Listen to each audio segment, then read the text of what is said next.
It is your prisonplanet.tv memberships that fund so much of what we do here on this operation. And then we're more than happy for the TV show after it's aired live, then be leaked out onto the web to tens of millions of people. That's our goal.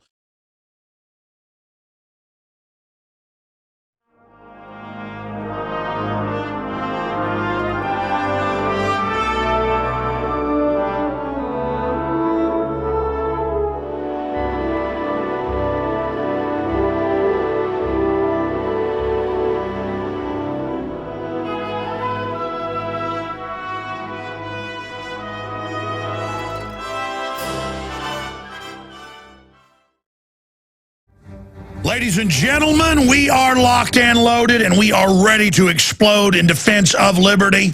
I don't just want free humanity to awaken to the globalist threat. I want you to come alive, and I want to get aggressive in the info war and expose the globalist.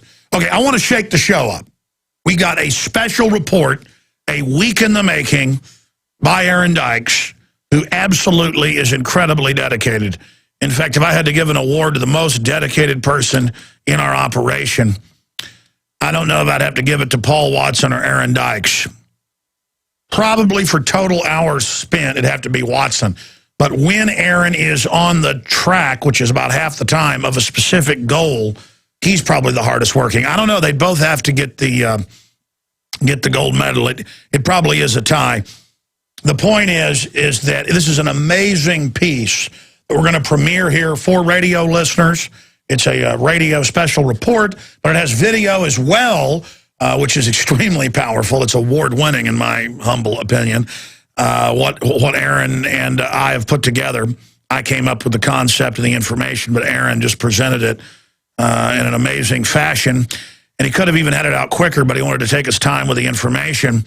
So it's a special report. I'm not going to even tell you the name of it or what it deals with until right before we air it, coming up in T-minus 30 minutes, 50 seconds to be precise.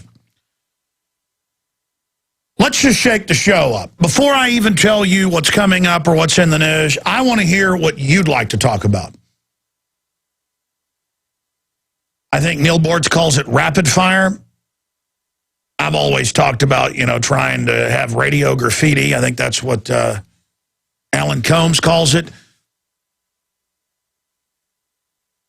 Back when I was first on air 17 years ago, I would actually do news blitzes and cover like 100 articles in 30 minutes. Or take 50 calls in an hour. I've never done that in like 5-6 years. But we got a little bit better, as you know. So the toll-free number to join us, right now the phones are open. 800-259-9231. We come back from the break. I am going to control myself and just kick the show off for about a minute or two, tell you who's coming up. And then we will go to your phone calls. Just incredible news up at Infowars.com right now. Kurt Haskell, who we've supported, who's a lawyer, who saw the government get the underwear bomber on the plane for the rollout of the body scanners. It's all about timing. People are like, oh, Alex, it's not all a staged event. Your guest is wrong. He and his wife, nobody got the underwear bomber on the plane without a passport. And then it all came out in congressional hearings, exactly what our guest said. Just like this white supremacist infiltrated group in the Sikh shooting and how they want to kick off a wave of racial attacks. And there's calls in the media now about the dangerous white male. White males are the second most nonviolent, low crime rate group. If you look at statistics, and I don't get off into race stuff, but it's all over the media today. I was on Mancow this morning, and he was covering the different stories. So I'm going to get to that later, where they're saying white males are the threat and are the source of all evil. The number one least dangerous group is white women. Then it's Asian women. This is Justice Department's own crime statistics. Kurt Nimmel's written articles about it. And then it's white males. Okay? The least violent people are white women, and then Asian women, and then white males. I mean, that's just a fact. And I am sick of it. And now there's calls, I've got articles, to disarm veterans, saying they're all mentally ill and none of them can own guns. No, if somebody served 8 tours and has been completely screwed up, we all deserve the right to own guns to protect ourselves, including other veterans. So that's just the way it is. You cannot start adjudicating the troops as a group and saying they're mentally ill. All All right, we'll be right back. Stay with us. Infowars.com. You have found it, the tip of the spear in the fight for liberty and freedom in defense against the global crime syndicate banking cartels take over the globalist anti-free market monopoly men. We are here to identify them and to defeat them. Their crimes are so legion and so massive. If we simply identify them and begin educating the public, there is no way the globalists will be able to take over via their Agenda 21 UN world government program. That's why they've shifted in the last 5 years or so from denying world government exists more and more to saying, of course it exists, and you're a terrorist if you don't like it. It was you were a terrorist if you said mega banks were plotting to implode national sovereignty through derivatives and bring in world government. Now they say they must get rid of your sovereignty and bring in world government from the derivatives they created, exactly what I warned of 17 years ago. And economists and others I've interviewed since have broken down. And so we are the bad guys because we're aware of what's happening. And that's why you're seeing the giant public shift from Al-Qaeda being the boogeyman that's in your underwear that TSA has to check for, to the conversion now over to the fact that it is John Deere cap-wearing conservatives and libertarians and people that don't like the New World Order. Coming up today, there is a flotilla of news articles talking about the lone wolf evil white person.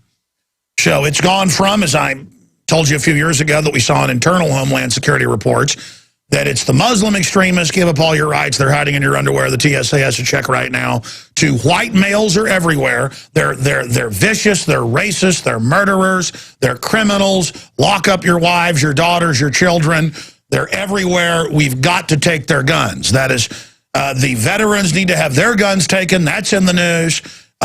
Basically, John Wayne is the enemy.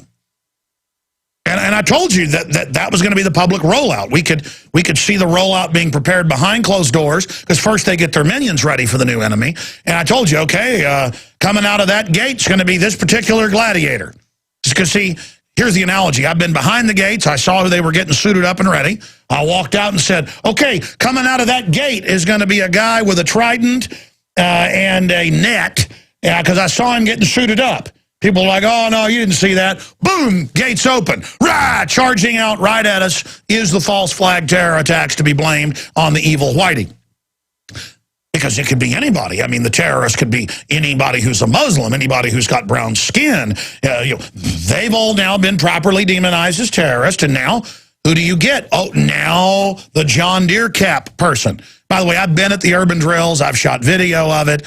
We've had military guests on who said, yes, we train to fight people who are wearing overalls and John Deere hats. It's never been about Al-Qaeda. Let me just explain to you that. Now the public rollout is happening. Speaking of stage terror, Kurt Haskell, we're going to get him on at the end of the show today. He's won his House of Representatives primary in Michigan. He witnessed the federal government getting the bomber on the plane, clearly drugged out of his mind. That, of course, was later confirmed a month and a half after he and his wife witnessed it. Parkinson sufferer arrested for not smiling in Olympic men's cycling race. Not a joke. Not smiling now is a sign of criminality. Show is not using Facebook. That's Daily Mail. The rot at the top with Gerald Celente, an incredible nightly news, 45-minute interview up at Infowars.com. Military war games to quell Tea Party insurgents. Goes viral. Al-Qaeda, pride of the CFR. The CFR actually published articles praising Al-Qaeda. I'd seen the report a few days ago, but I actually read it on air last night, and I hadn't read the whole report until after the show. Folks, I got to read some of this later. They're like how great Al-Qaeda is, how powerful they are, how proud the Pentagon and NATO are of their Al-Qaeda. They actually say Al-Qaeda is incredible. Just unbelievable. But the John Deere hat, John Wayne people, they are the enemy. So that is all coming up with Dr. Steve Pieczenik. He predicted, when no one was, about a year ago here, that Petraeus would be in the cards for VP, and people laughed at that. Of course, he knows Petraeus, but the last time he was on, he was critical of Petraeus. So we got the inside scoop from the former head of State Department psychological warfare, and the State Department really sits above the CIA, for those that don't know. And of course, he's the guy that advised and co-wrote Patriot Games and a bunch of other books, and a bunch of big movies have been based on films, books he wrote. Dr. Steve Pieczenik will be joining us. A very interesting fellow, to say the least. And Webster Tarpley is going to come on. He's been to Syria. He's been to Libya when it's been under bombardment. And everything he talked about a year ago when he visited Syria has now come true. Remember, the media is like, oh, they're claiming the West is bringing in al-Qaeda. That's not true. They're just little protesters blowing up police stations and bombing military bases and schools. So Tarpley's going to be joining us as well. Okay, enough of that. I said I'd go right to your calls. Then we'll get into all the economic news. Meet the secretive group earning $8 billion from Olympic Games. Just all a giant scam. We've got Russian general denies reports he was killed by the al-Qaeda army, known as Free Syrian Army. We're going to get into all of it today. Huge broadcast. But first off, let's go to calls early, but quickly. Noah in Oklahoma, you're on the air listening on WWCR shortwave. Go ahead. God bless you, AJ. Just wanted to make an announcement here, what's going on here in Oklahoma. Our governor, Mary Fallon, so-called conservative Christian, just announced about a week and a half ago that we're going to be one of the flagship states to start using drones. And I saw it on the local Fox affiliate here, and they did a pretty decent story on it, is why I thought maybe you might want to check it out. And by the way, they always say our states first. They've announced in Florida, Texas, Oklahoma, California, Virginia. I mean, I see the articles every day. Basically, every state has announced, we're the first to get it, and we're going to have shotguns and tear gas on them, and a bunch of Texas counties already got weaponized drones. So, yeah, tell us about it. Yes, sir. Well, exactly. She was so proud standing up there with her... It's a psyop. Yeah, she's standing up there with her big grin on her face saying, oh, this is going to bring in jobs and, help our economy and help so many things, Basically. Yeah, our new economy is checkpoints and drones and prisons. With our money, France has over 20 taxes their people pay. And if you make over €1 million a year, and you're already paying about 80% in tax or another, whatever you keep, you pay 75% on. And they got VAT as well on every level. That's the system we're going to live under. The power to tax is the power to destroy. And they're destroying the real economy right now by design. Go ahead.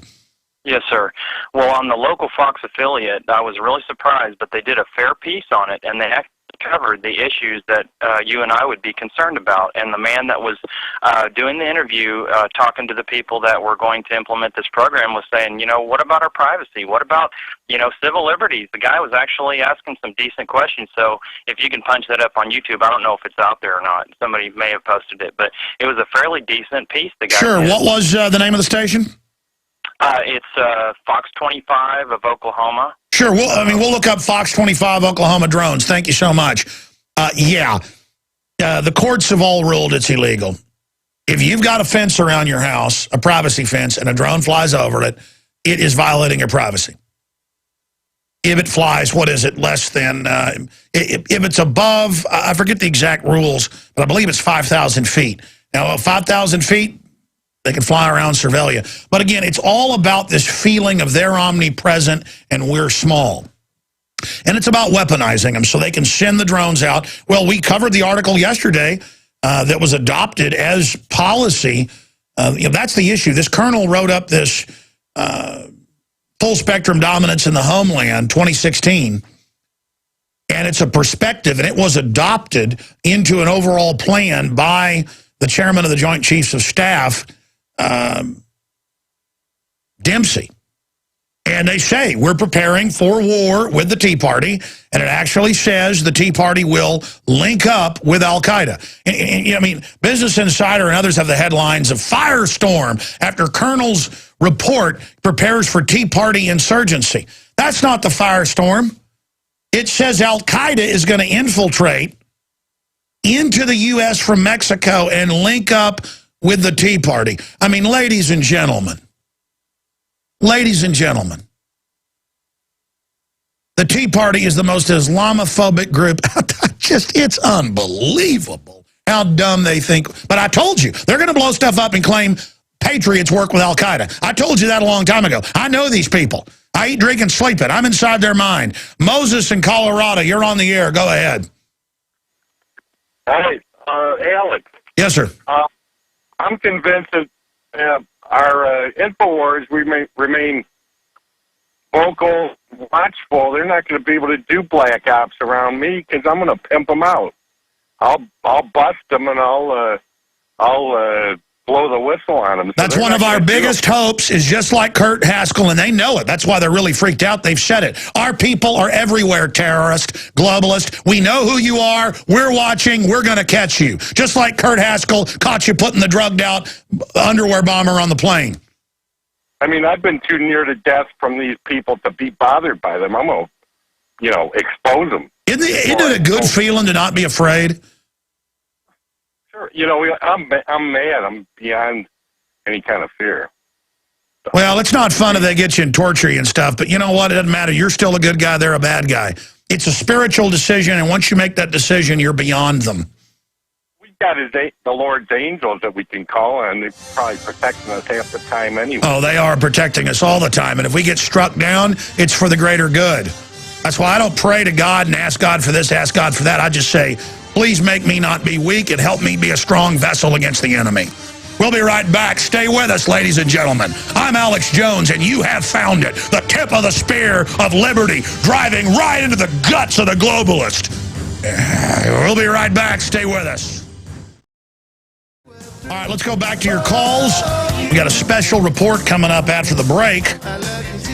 A week in the making, and I'll break it down before we go to it here in the next segment. Then back to your calls, and Dr. Steve Pieczenik, Webster Tarpley, Kurt Haskell today. Well, I'm excited about the reporters we're hiring right now. Getting them down here, it's going to be awesome. Let's go ahead and talk to Blue in Tennessee. Blue, you're on the air. Hey, Alex. There's a story that's out there that's not getting any traction, and it has to do with the Manhattan Project here in Oak Ridge, Tennessee. There were 3 protesters that actually went through 3 fences, cut through 3 fences, and got to the interior fence, went actually to the uranium depository, were able to post banners and spread blood. Ma'am, your phone is breaking up. I'm going to let you go, but I believe you're talking about protesters that got into a uranium processing plant, so they shut the whole thing down for the day and had a big security alert. So try to call us back with a better line. Angel in Texas, you're on the air. Hi, Alex. I'm in a very strange predicament. I live in El Paso, Texas, right on the border, and I'm actually experiencing police state like up front. I'm actually seeing military inside police cars, and I can actually send you pictures of this.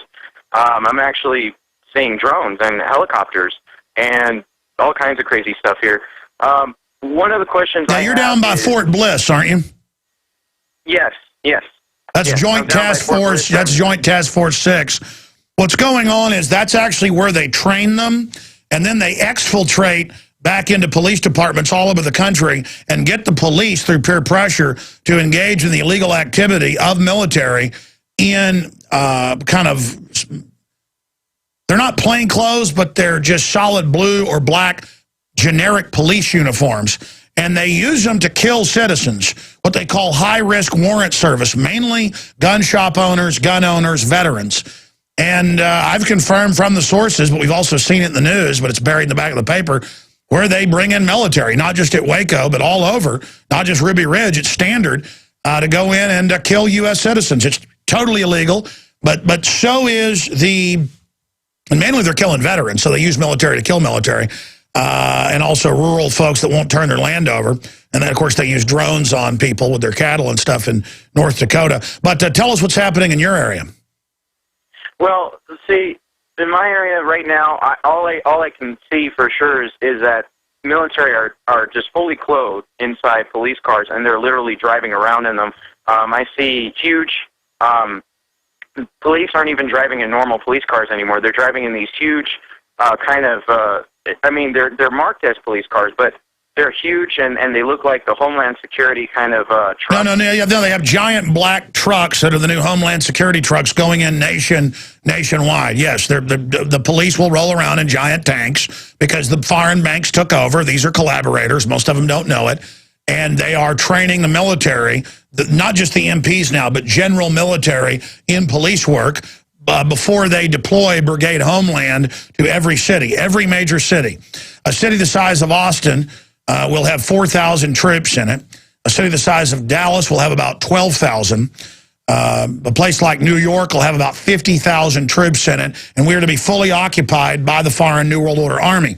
And they expect a lot of military, once the gun confiscation begins, to rebel. So there'll simultaneously be purges in the military of active duty, but then the hunting down of veterans they have files on for extermination. Right, and I'm a veteran, and I live here, and I'm a gun owner. But here's the thing I'm really worried about. When I was in the military, I guess I was ignorant and young, and we were training to do a lot of different things, and I really didn't think about it when I was in the military. I didn't think or question my own motives or the motives of others or anything. No, but they know you're going to question later. So most tyrannies do this. They have the new military kill the old military because they're afraid of seasoned soldiers that wake up. So it's basically decommissioning. Hey, look, if the New World Order, they're already killing you through the water and food. Just when they come to kill you, thank them for decommissioning you. I also wanted to I'll tell you what, I'll go back to you after I play this special report. It's only 12 minutes long. I'll come back to you after the report and other callers. And, of course, I'm being sarcastic. But, yes, you notice now, they say the new al-Qaeda is the military. I told you that was coming. Homeland Security is here to destroy America. It works for the foreign banks. We'll be right back. The system that we're going under is not an American system. It is an alien, globalist, criminal takeover, and our enemies in publications, in elite publications meant for themselves that are public, though, arrogantly admit they run al-Qaeda, arrogantly admit they want to end the family, arrogantly admit they're creating a top-down economy where global offshore banks are above the law and exempt from taxes, and where they will levy taxes on us so great that they can absolutely engineer our society in a hellish direction. We have had the Rothschilds pretty much in control since 1815 of global affairs. They merged with the Saxe-Coburg-Gothas at that time, the British royalty that's really Transylvanian royalty. The media calls them German royalty, but their precursor is Transylvanian. You can't make this stuff up. You can look that up, by the way, if you think I'm joking. And they have learned to develop a system of full-spectrum dominance where they fund all the sides of a conflict, sometimes more than two sides.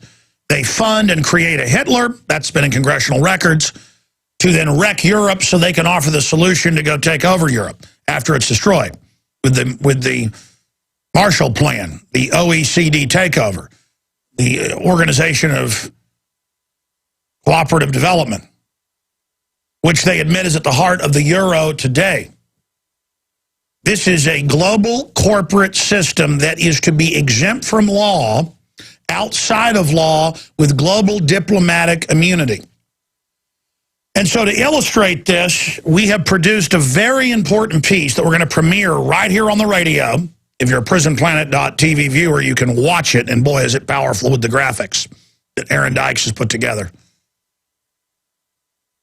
And then in the next hour, we will post it at Infowars.com for everyone. So start your engines, InfoWarriors. Get this out to everybody. We are titling this video Full Spectrum Evil. Full Spectrum Evil. You're facing full spectrum evil. They create al-Qaeda, use al-Qaeda against Russia, the Serbs, moderate Muslim countries. They use al-Qaeda against the United States, or al-Qaeda takes the blame for globalist attacks as a pretext to take our liberties. It is a key set piece they move around the board to wherever they want to invade. And they think you're so stupid, they can tell you Al-Qaeda are heroes. Go look at the Council on Foreign Relations latest report they put out last Friday, where they praise CFR.org, Foreign Affairs. They praise Al-Qaeda. That's how dumb they think you are.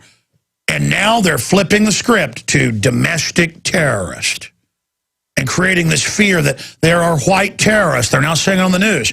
The last year, you saw the Homeland Security training videos where all the terrorists are white, blowing up shopping malls, movie theaters, sports stadiums, and then it starts. Then it begins. And then the people are all government-run. Air Force top psychiatrist, multiple shooters, witnesses say. Army psyops, connected. The witnesses see 4 shooters. The head of the Sikh temple sees men casing the joint. I mean, white supremacist groups, more than half of them are feds. The members, it's come out. They're run in almost every case by the feds. What do? You just kill one of your operatives. After your operatives shoot people, they infiltrate, then they bug out, and then you put it on the news. Very simple. This is how a black op is run. And so the globalists are now dropping the hammer on us with these false flags, and this is the summer of false flags that will lead into the fall and the winter of huge wars, if they get away with this. We are in grave danger. So to understand this, we premiere here on the syndicated radio transmission, Full Spectrum Evil, where you create the enemy as the decoy combat simulant so you can invade and take over the opium. Or you have the combat decoy simulant threaten your nation so that you can take the liberties of your country while posing as the saviors when you're nothing but a banker occupying force. Here it is. Full Spectrum Evil, the secret of the New World Order takeover program.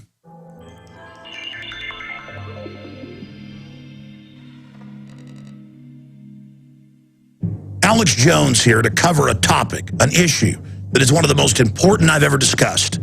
This information is very closely held by governments and elite corporations. They do not want you understanding this. Now, many of you that are already aware of this, it'll seem simple, but large swaths of the global population have no idea the real geopolitical paradigm that we're living in today. Today, we will look at the real forces, the real players in the battle for 21st century global hegemony. I'm going to break down who really rules the world, how they control the planet, and how they are trying to usher in a world war that is really pointed at the general population. To begin my illustration, I have 3 different board games here. Chess, the classic game of Risk, as well as Monopoly. And we're going to look at these systems of stylized warfare. And between these 3 systems, we find the truth of the system that we're living under. How do we know that system? Well, books written by people like Carol Quigley at Georgetown, Bill Clinton's mentor. They think we're stupid, and so we have their own documents. To begin with, I'm going to use a Lego chess set as an illustration to break down primitive forms of government, warfare, and domination. If you look at this set, you notice there are 2 sides. There is the red and there is the green, or there is the black, there is the white. From the beginnings of civilization more than 6,000 years ago until about 1700, this was the model of warfare between nations. There were occasional alliances, but by and large, warfare and politics was carried out in a very 2-dimensional way, like a chess set. You have the ruling class, the royalty, the priest class, the military elite, the generals, and in front of them you have basically their conscripts, or the lower class fighters, who can also represent just the general population. And these 2 groups are engaged in warfare and base domination against each other to control larger areas of land and the vassal populations living in serfdom upon it. One area that we see from the ancient chess model that is still used in statecraft by the globalist is the fact that sometimes wars were launched, in the case of the French and the British, against each other when they had rebellions at home. They soon learned it was a way to turn inner anger at the state against a foreign state and to reduce the population of young males that you didn't have jobs for. The two-sided fight is a bygone era.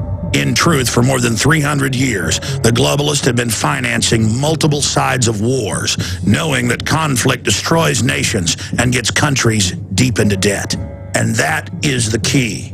They're financing both sides. And we see this being pioneered by people like the Rothschilds, starting in the 17 and 1800s, where they would finance sometimes 3 or 4 different factions, and it didn't matter who won because all of them were in debt to them and had societies that were wrecked after the wars. Next, let's look at the game of Risk.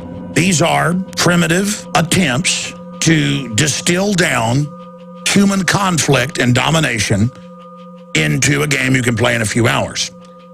The militaries all have basically equal resources, equal numbers of troops, and to enter into the equation some type of random probability, we have dice and we have cards. There is no discussion here on looking at the real model that we are under today. We're going to come back to Risk here in a moment, but first let's move to the game of Monopoly. In the game of Monopoly, you have different economic groups, or 4 players, that attempt to engage in economic warfare against each other and then be able to create a monopoly or a single entity that is in control of New York City. To understand the real system we're under, it's important to combine Monopoly and Risk with an overlay of strategy from chess. And this is a key part of the real system we live under today.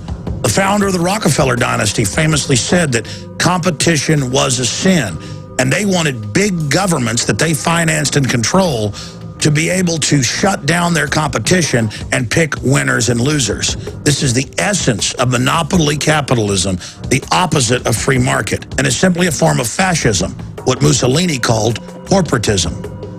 So out of these 3 board games, Monopoly best describes our modern system. But it itself is only 2-dimensional. You see, the private Federal Reserve that's owned by 6 private banks, Goldman Sachs, JP Morgan, Bank of America, and others, they always win. You're playing their game. You think you're battling it out for houses and apartments and for Park Place and for the electric company and for the railroad and for the top hat and for the fashion show. But it's the bankers that control the politicians. They've got the get-out-of-jail-free card. And they've got control of the money. The Treasury works for them. So the bank always wins. But what happens if a country won't sell? What happens if an African nation won't play the monopoly game? Or what happens if a Middle Eastern country doesn't want to be part of the modern bankster system based in London and New York? Well, then that's where Risk comes in. Because they want to be able to take you over through economic espionage, as John Perkins has written in his bestseller, Confessions of an Economic Hitman. But if they can't, this is in all the official CIA and State Department documents, they will then come and finance your neighbor to attack you. So Libya's not playing ball. It's building up and industrializing all of Africa. You want a global monopoly. You just play countries off against each other. You're a globalist. You've made yourselves exempt with diplomatic immunity at the United Nations. Who set that up? The robber barons. What do? You just have Al-Qaeda come out of Egypt into Libya, ethnically cleanse, blow up most of the infrastructure, knock out Gaddafi, and now they have to come to you and borrow money out of your bank to rebuild, and you own and control everything.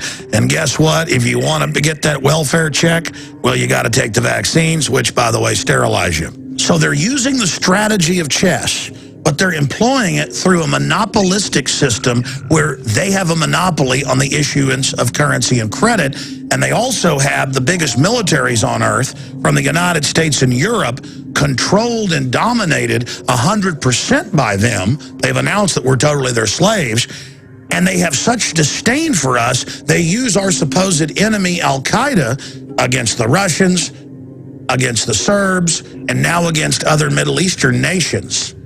while simultaneously telling us we need military-style occupation within our countries by the TSA and the military to keep us safe from Al-Qaeda, who they sponsored and created.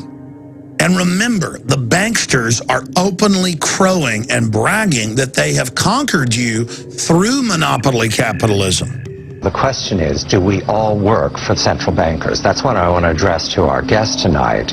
Is this global governance at last? Is it one world, the central bankers in charge? Aren't we all just living and dying for what the central banks do? To answer your question, we are absolutely slaves to central banks. And they weren't able to do this because they had better products. They were able to do it because they created, through fractional reserve banking here in the U.S. and similar systems worldwide, unlimited free credit for themselves, which they then loan out to you at interest. But that wasn't enough of a fraud for them. In the last 20 years, they've deployed derivatives, completely made up counterfeit instruments to the tune of more than 1.5 quadrillion. That's 1,500 trillion. With that counterfeit money, they were able to buy up all of their competition, pay off the governments, and dominate defense industries as well as media to carry out their propaganda. And herein lies the big secret that they don't want you to know. The big secret hiding in plain view. We think about nations and continents and cultures. But in truth, the globalists, the bankers who have unlimited money, they're waging war against anyone else that has any assets because they want everyone to be impoverished, so you have to go to them and so that you have to follow all of their orders so they can control human development and society. In the past, they would brag about their real political system in fictional accounts, in movies like Network. Oh, there are no more peoples. There are no more nations, Mr. Beale. Each one of us has one piece of stock in the global system, one ecumenical giant global government. Except one thing, that big global corporate system they've been selling us on doesn't want us to even be alive. It's designed to consolidate control and then slowly cut off the resources while the banksters themselves pose as the saviors, selling people on getting deeper into the tyranny, and the pain will stop. When at the end of the tunnel is nothing but global extermination and eugenics so that these selfish, greedy scam artists can have the world and all of the incredible technology and life extension for themselves. And that's the big secret here. You have been warned. I'm Alex Jones signing off for Infowars.com. The ball is in your court. The rest is up to you. Please get this presentation out to everyone you know. We've got to understand the enemy we're facing if we have any chance of defeating these people. Humanity hangs in the balance. All right, there is the premiere of that information, and it will be uploaded to our main YouTube channel, the one with 230 million views. It will be uploaded in the next hour and will be red linked at Infowars.com. So please get your pens and paper ready to write down a note, to remember to go to the site as soon as it goes up there. It's uploading right now. It could be shorter than an hour. And get it out to everyone you know. We're going to send it out at Twitter, twitter.com/RealAlexJones. If you follow us there, you'll be able to get it, or just go to our Twitter account. You'll find it there as well. Please help get this information out so people understand we are desperately trying to save humanity before the global technocratic drone robot kill grid is in place. Once Skynet is fully in place, they plan on releasing bioweapons. The global engineers have lulled everyone, or large portions of the global population, into a hype-driven fantasy world. But as the real world implodes around them, people are going to be more apt to get out of fantasy land and join us in reality and come in for the big win against the globalist. Look at Fast and Furious. Look at the LIBOR scandal. All this stuff's starting to come out. Bankers are hanging themselves and jumping off cliffs. They're really being killed by people above them so that they can't get the blame. But the point is that Kinley, Bernie Madoff, we can send all these people to prison. Now, our own corruption allows this to happen in the first place. We're never going to live in a perfect utopia until Jesus comes back. But The point is, the churches want you to think Christ is coming back tomorrow, so you never fight evil. If Christ was coming next week, we have a responsibility to fight evil. And if you're not a Christian, you have a responsibility to fight evil, because it will run all over you if you don't. This giant military-industrial complex is owned by foreign banks. It's building up for war against us. It's treasonous. This is our country, and it needs to stop. I mean, I saw an article in Human Events last week, and it's like, yeah, people don't like it, but it doesn't matter. Drones are coming, and they're going to be weaponized. You don't like it? So what? It's this attitude of yours, nothing you can do. Used to, they'd say, people love the weaponized drones. Now it's like, the drones are coming, and there's nothing you can do. You bet there's something we can do. All right, let's go back to the calls. Pieczenik, Dr. Steve Pieczenik is coming up at 8 after, but we're going to take calls right now. Let's go to back to Angel in Texas, because he brought up seeing police with military dress, and he's a veteran, driving around El Paso in the city. And I've seen this in the news, these giant black armored trucks that say Homeland Security, but police departments are getting them too, these big modern war wagons. And I mean, all over the country, you heard the St. Louis police officers on. It was in the news of giant wheeled tanks driving around and even going in people's houses.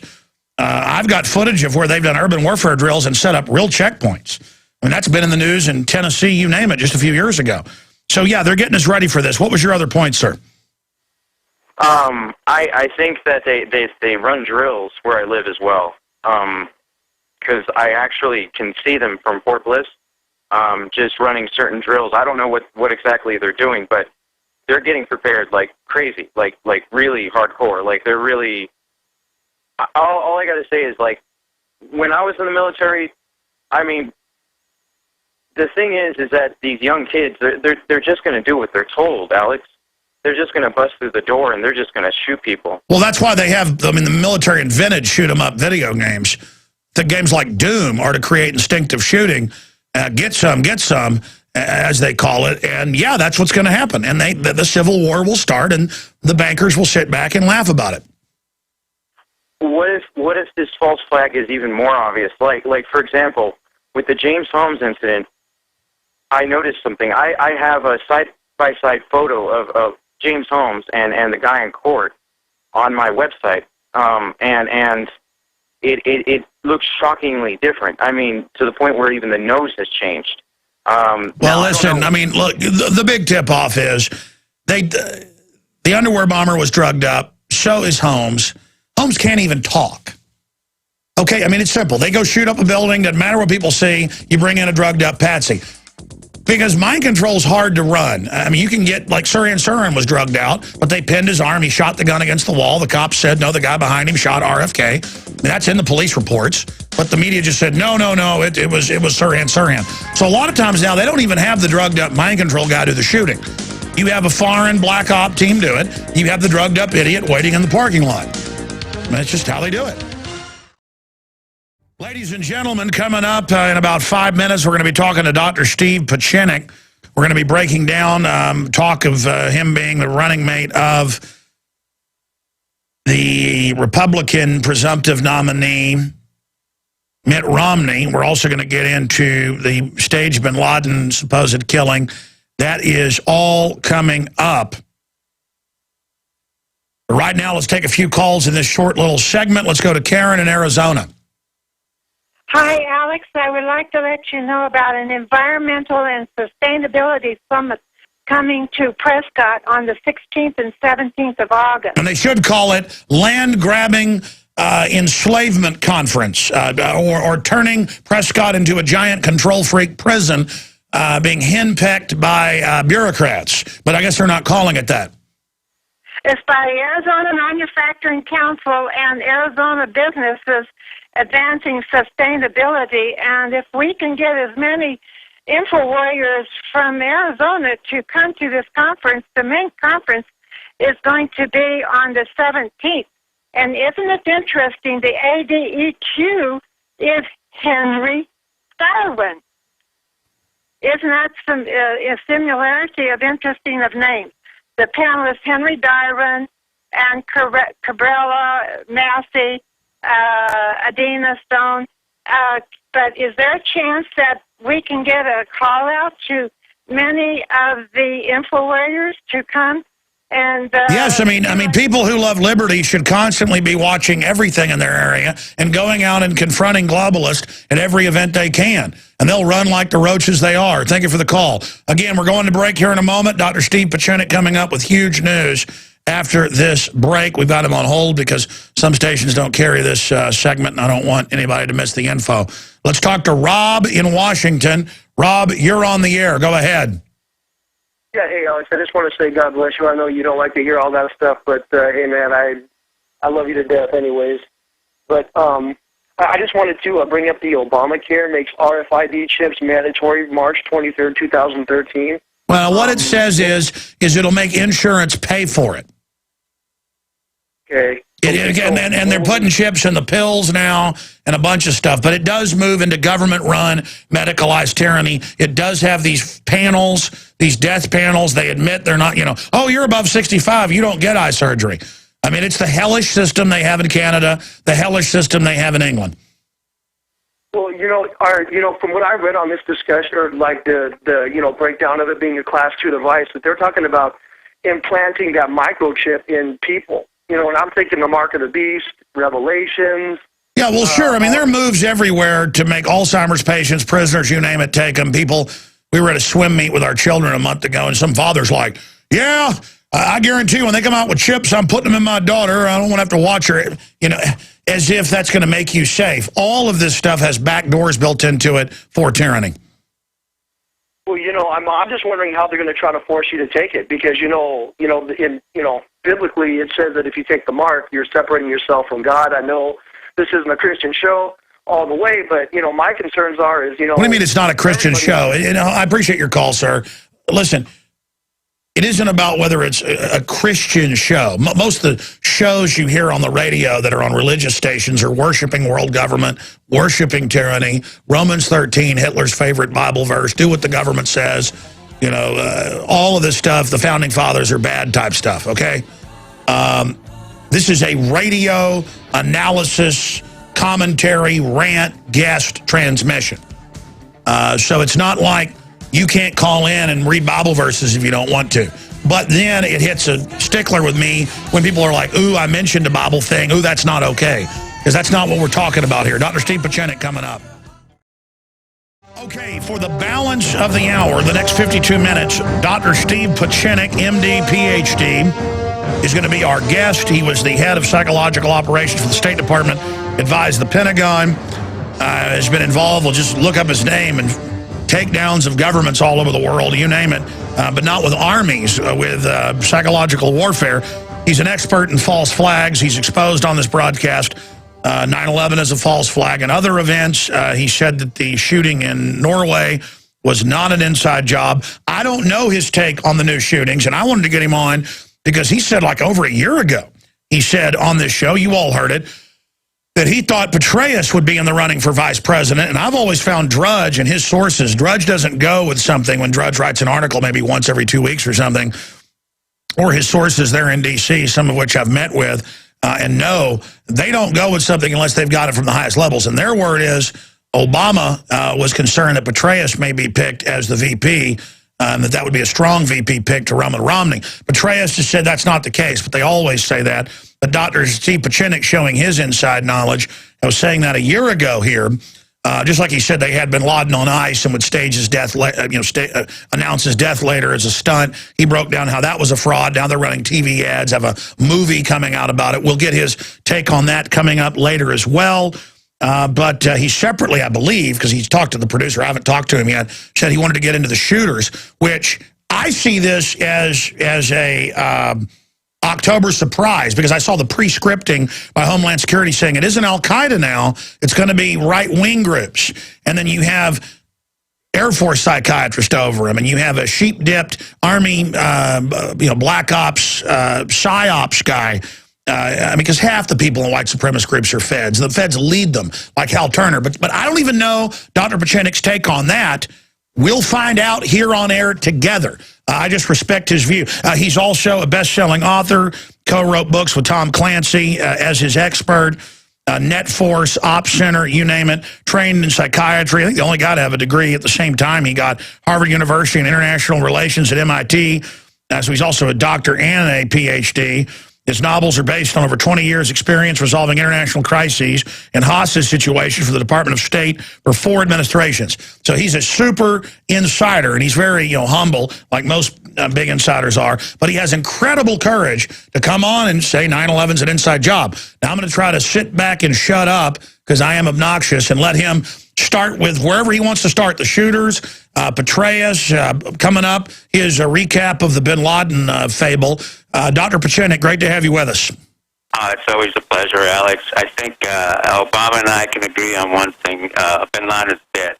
Whether I said it was going to happen 10 years later or it happened, he's dead. So let's finish with that for a moment, and we'll lead to the other issue of false flag, which it's not in the Middle East. The Middle East war now that we have is not a false flag. It's a real war that's going on covert operations. And by the way, I will lead into the man who's leading that covert operation. He's a very brave man, and that's Petraeus. I've always had a great admiration for him since he was a major general, and I picked off his modus operandi, where he's very creative, he's very proactive. He's a man who, like many of our senior military officials, he has a PhD and a master's degree. There are others, Keith Alexander, McAllister, all of whom have been trained and have other degrees beyond being warriors. And I think what's important now is to understand that Petraeus, as I said a year ago, would make a great president. I would make an excellent vice president. But quite frankly, my take is that as much as I would respect Drudge or any other report, I don't think Petraeus would come out right now. We do need him in a major war that is going on that is not a false flag, that is not a stand down, and that is the civil war that's going on in Syria, which is being handled quite quietly, and I must admit effectively by this administration, because you have several professionals. Number one, Petraeus himself, who's running a covert operation. It's involving our own CIA and other units coming out of Israel, Saudi Arabia, Turkey, Qatar. And then you have Iran and Russia and other elements involved in a counterforce. And what's really going on in the Middle East now, and it's interesting that neither Romney nor Obama have talked about it, is that we do have a real war going on between Sunnis and Shiites. This is not a false flag. This is not a stand down. This is not an attempt by anybody to suppress information. It's simply that no one's talked about the substance. But isn't it a proxy war, Doctor? It is a proxy war. That's why General Petraeus now is important to maintaining that proxy war in terms of what it doesn't mean proxy. The Saudis are funding al-Qaeda and Salafists. Salafists are extreme Islamic fundamentalists who actually are fighting against the Iranian Revolutionary Guard and, in fact, against the Syrians. Now, my own history with Syria is that it's not been a very hopeful history, but nevertheless, I will tell you what happened. I worked against Assad, and I was part of a team that was effective in being able to bring him to a point and position during the Lebanese Civil War. That's right. You know him. That's on record. Tell folks about that. Well, what happened is Assad was continuously creating explosions and disruptions in the Middle East. When we needed some cooperation, he eventually came to terms about 20, 30 years ago under the Reagan administration. I give credit to the Secretary of State Schultz and others who were involved in bringing Syria, as well as the Israelis brought Syria, the United States, Israel, and Syria came together and effectively agreed quietly that Syria would be in charge of Lebanon and control the PLO, PFLP, and Hezbollah. And in return, Israel would pull back and not be concerned about terrorist activities. And that was going on for 20 to 30 years up till now, where Syria has been an effective surrogate in terms of maintaining peace and order. Their only interest in Lebanon was really the banking system. It was nothing else. Now, Syria is not a democracy, nor is any other country in the Middle East, except perhaps for Israel, which is again quite questionable given the ultra-Orthodox status of Bibi's government at this point. But the point of fact is neither Egypt, Qatar, Dubai, Saudi Arabia are democratic institutions. institutions. They are autocratic. They are theological. And what is happening now is we have a major, major war going on. I was just in Turkey and interviewing Syrians, Iranians, Turks, Kurds. And what's happening, despite the good efforts of the Secretary of State, Hillary Clinton, and two very experienced professionals in the State Department, Nicholas Burns and Mark Grossman, who's particularly an expert in Turkey and knows it very well. He was our ambassador there. There is a major proxy war that will divide Syria into the northern part, either Kurds or northern Turkey. The southern part will be part of Lebanon. The eastern part goes into various elements of Iraq. And what we have is an ongoing civil war in full-fledged. The Israelis are now, for the first time, in real trouble since they've been in 1948, where three different borders, the northern border in Lebanon is exposed because Hezbollah is a proxy for Iran. On the eastern border, you have Salafist or Al-Qaeda units coming into Jordan. And on the southern border, as many of you know in your audience, you have the Egyptian military now fighting Al-Qaeda and Salafist units at Saudi Arabia. So Israel, for the first time, is confronting three borders of enemies and has to decide what kind of a war it will implement and what kind of covert actions they will get involved with. Right now, they are supporting the Saudi Arabians and the Salafists in Syria, but that can switch very quickly against Israel. Now you have Hamas fighting the actual Salafists and the Egyptians.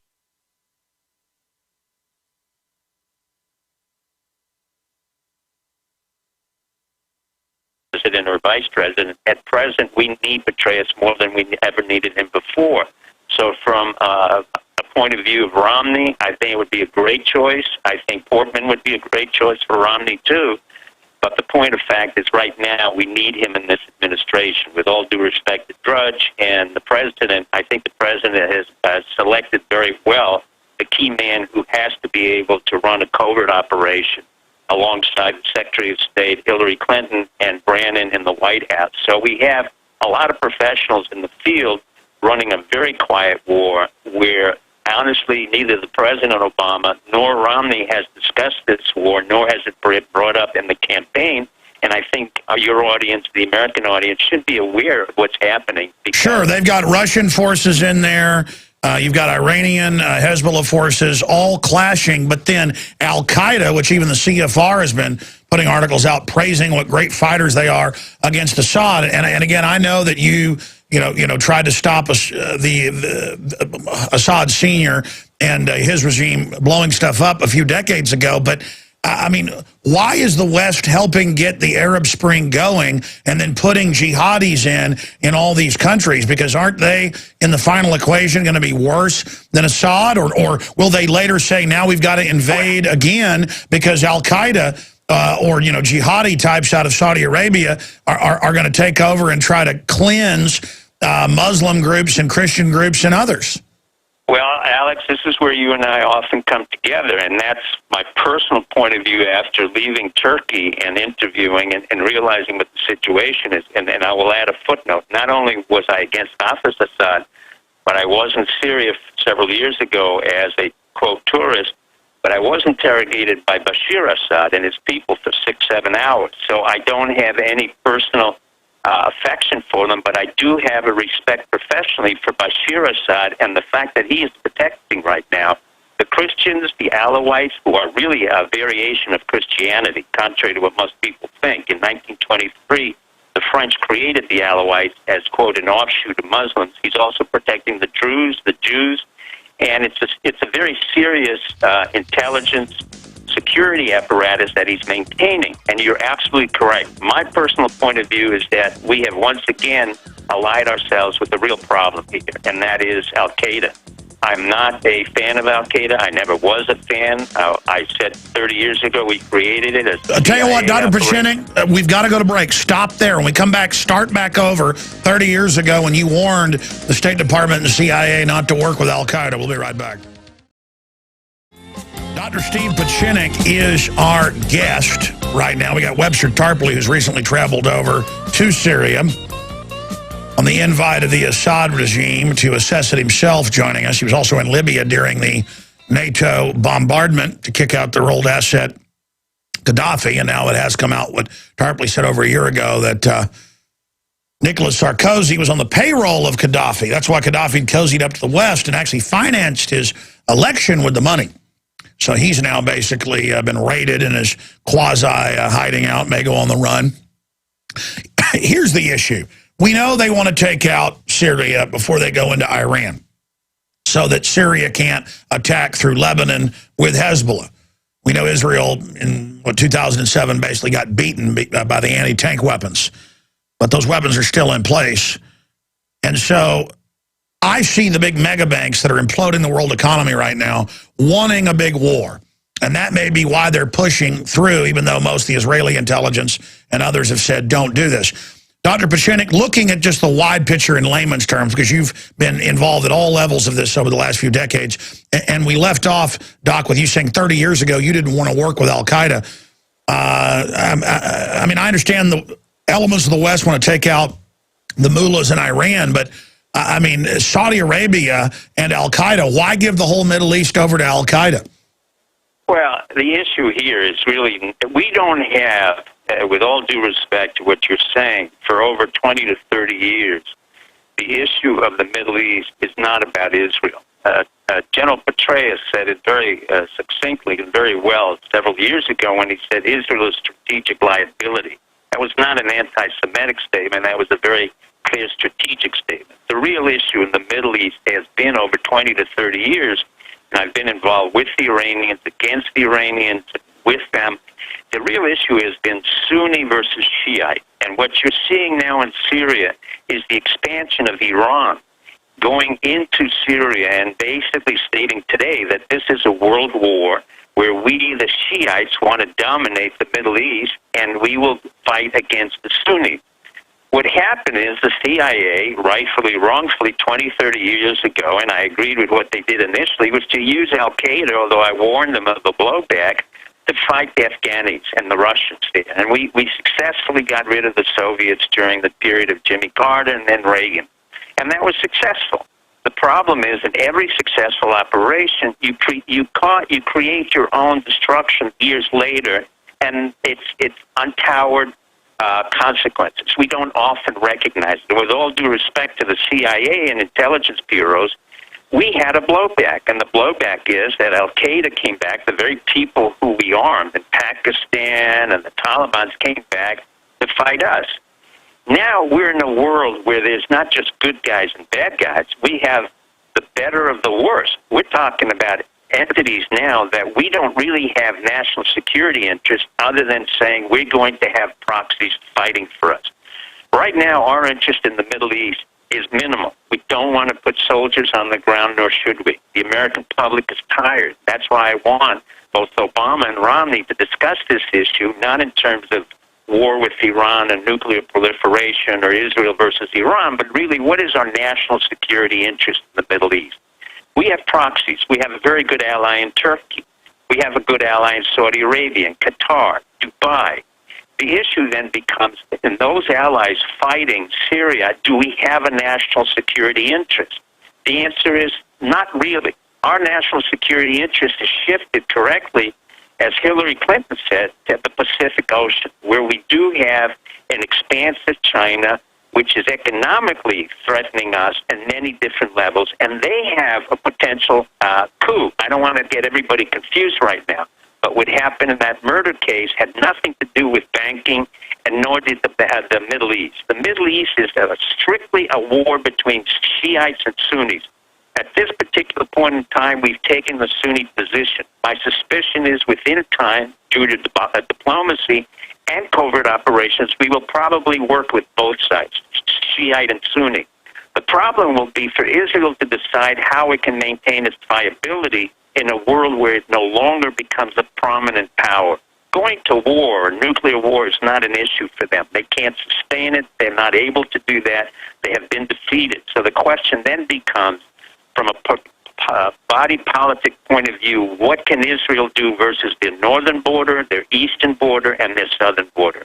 We have a very good ally right now in Egypt. The military there has been very effective, but the notion that's being propagated not on your show, but in the media, on CNN and elsewhere, that these fighters are fighting for democracy is absurd. You have autocratic regimes throughout the entire Middle East. The question becomes again and again, what is the United States' basic interest? All right, Doc. Believe me, the bankers are not interested in this war. All right, long because they're not segment. making a penny from it. Sure, long segment coming up. We'll be able to break all this down and where you see it going. If you go to Infowars.com or PrisonPlanet.com, it's linked in red.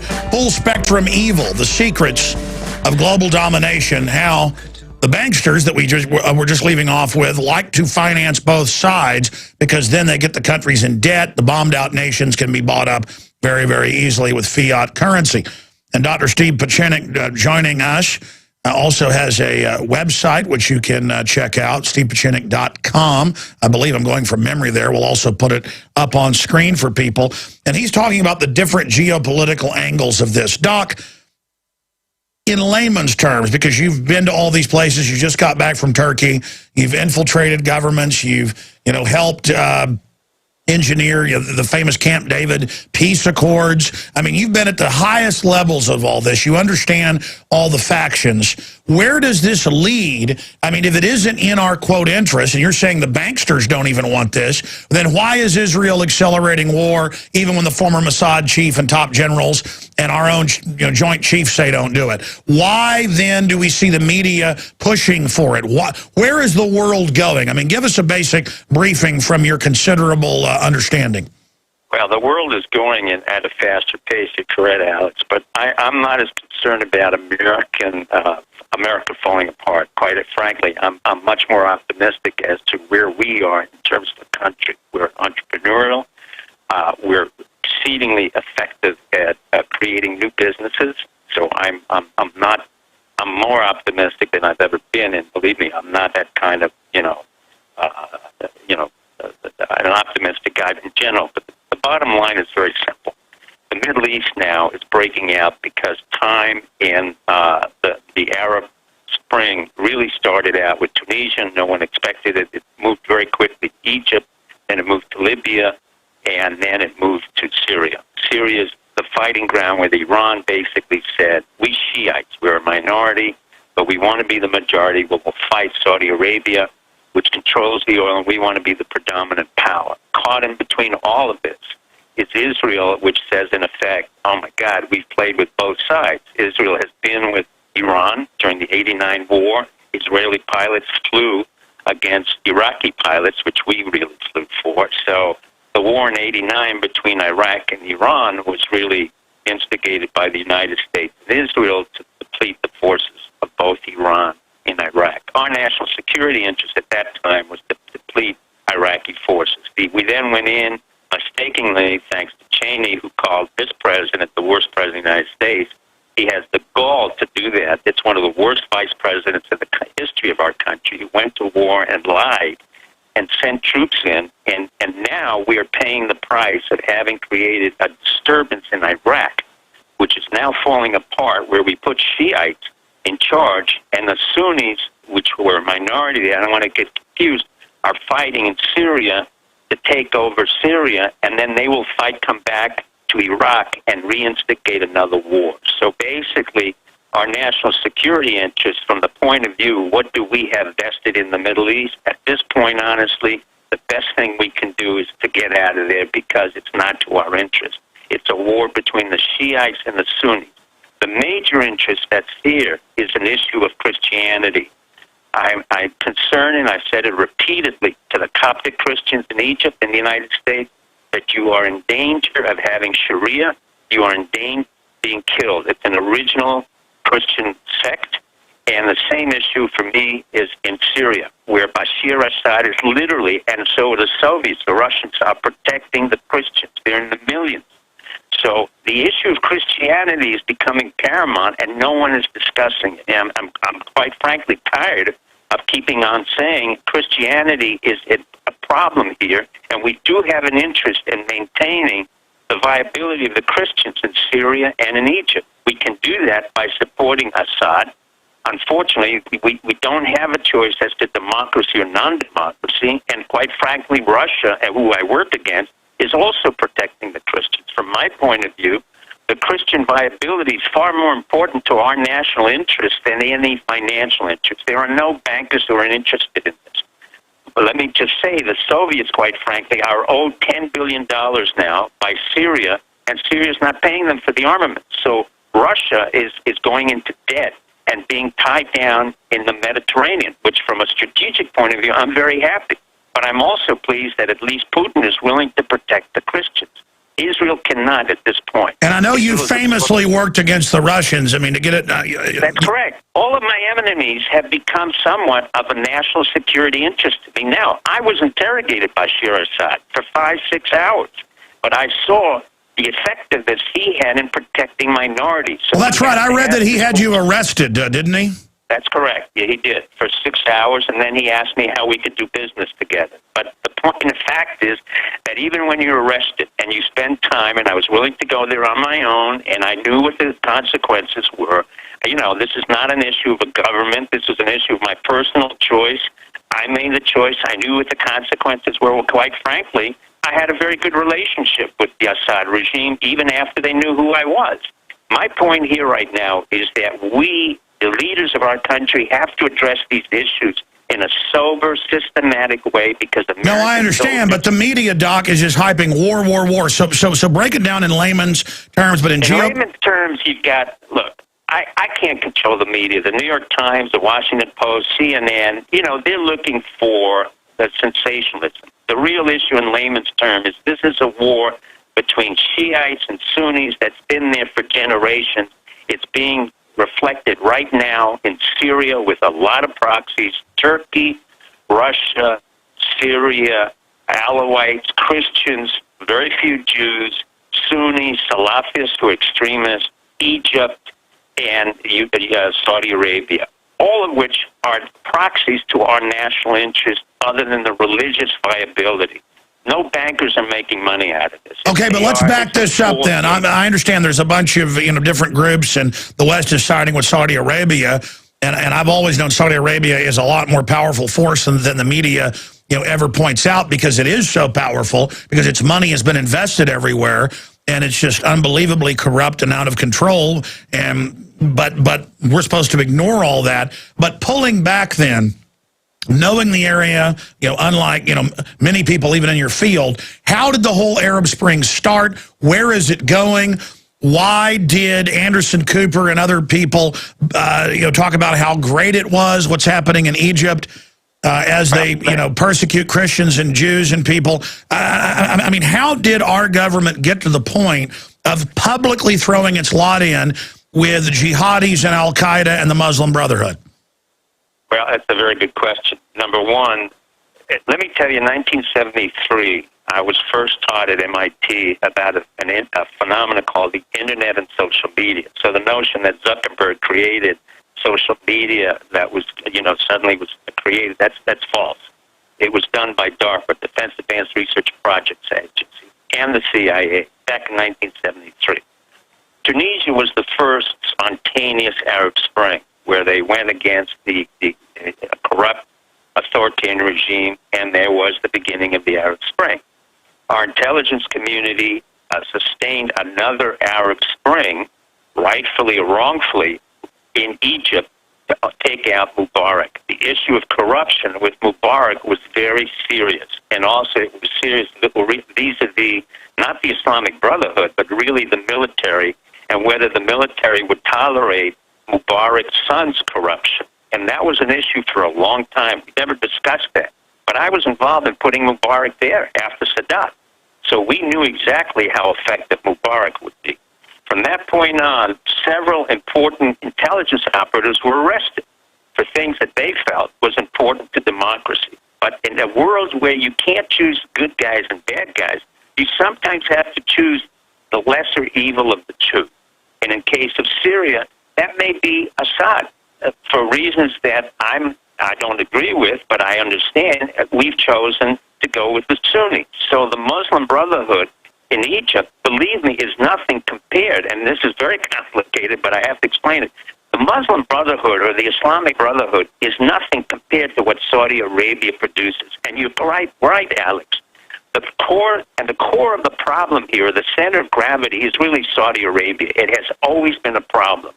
The Saudis do not have really a nation state. It is a feudal, it is a corrupt entity with many princes which don't exist in Islam, where they use the notion that they are protectors of Mecca and Medina as a false ideology to maintain a group of fighters called Salafists or Islamic extremists.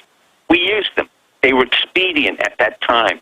Whether we need to use them now, no, but they're being used right now. And those who are involved with it know that there will be a blowback from this, because those Salafists who are fighting in Syria, supported by Saudi Arabia and Qatar, will eventually go back to Iraq, which is a Shia country controlled now, and create more problems. Why we do certain things, we do it because we have certain leaders and we have certain controls or non-controls, but we don't have an open discussion as we should have in the body politic. This may be the first discussion I have ever heard. Why Anderson Cooper talks about this? Number one, I mean, you have to enjoy Anderson Cooper. He's a very narcissistic, I think very infantile individual who really served at the CIA as an internship. So his agenda is not exactly to give you the news. It is to propagate certain elements of the CIA notion that we were fighting for freedom. We're not fighting for freedom. We were changing regimes. It's a sloppy way to do it. I don't agree with it.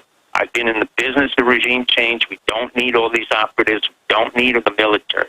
But the important point to understand now is we're now in a different scenario where we are in a business of choosing the better of the worst. And right now, I'm a little bit more optimistic than I was before. This is not a conspiracy. This is not the bankers of the world. This is not a Zionist conspiracy. There are real issues that have to be dealt with.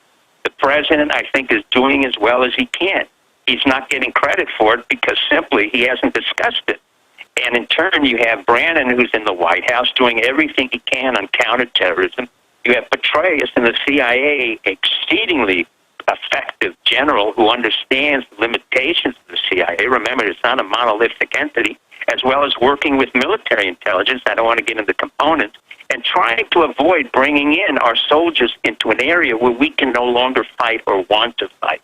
So we're limited by our full expansion of power. At the same time, Obama and Hillary Clinton correctly said we're shifting our balance to Pacific. That means Vietnam, Indonesia, Cambodia, which I was involved in, and trying to limit and contain the expansion of China, which is an economic threat to us because of their ability to lower their prices and be able to economically dominate the world where we can't compete. Well, let me ask you this question then. I want to pull back to the larger geopolitical field here. In your gut, what do you expect to happen now with the Iran attack, with these proxy wars, with the encirclement of China, with all the power machinations that are going on over there? Because people email me, they call in and they say, Alex, why are you supporting Russia and Assad? I'm not. It's a country sitting there that has not been in an aggressive stance for a long time. And then now they're going to put a bunch of jihadis in there. They're going to kill all the Christians and Jews. And I am against these aggressive wars. I mean, it's a very simple thing of, not supporting aggressive wars. But all these other countries think in proxies and what they can get in subterfuge. So I get the point of then our system becomes subterfuge. But when you dance with the devil doesn't change, you change. And I see our Bill of Rights and Constitution going out the door. I see Homeland Security setting up checkpoints everywhere. I see them openly preparing the Secretary of the Army for troops in America. Dr. Pieczenik, what are they getting ready for? I don't think we're getting ready for anything, quite frankly, Alex. With all due respect to your analysis, I think it's correct in one way. I think Assad in Syria is going to be handled by our regional allies. And what I mean by that is we have a very good man in Mark Grossman and Petraeus. I can't emphasize that enough because the feet on the ground now is not a soldier, it's a diplomat. And that diplomat in particular, Grossman, knows Turkey extremely well. Turkey is our closest ally, and Turkey will be our proxy to negotiate a stability, a peace that will entail using Russia. Erdogan is very good in dealing with Putin. maintaining the peace over Syria. If it fractionates, it'll fractionate along Alawite and Kurdish, but Turkey has to be careful of Kurds.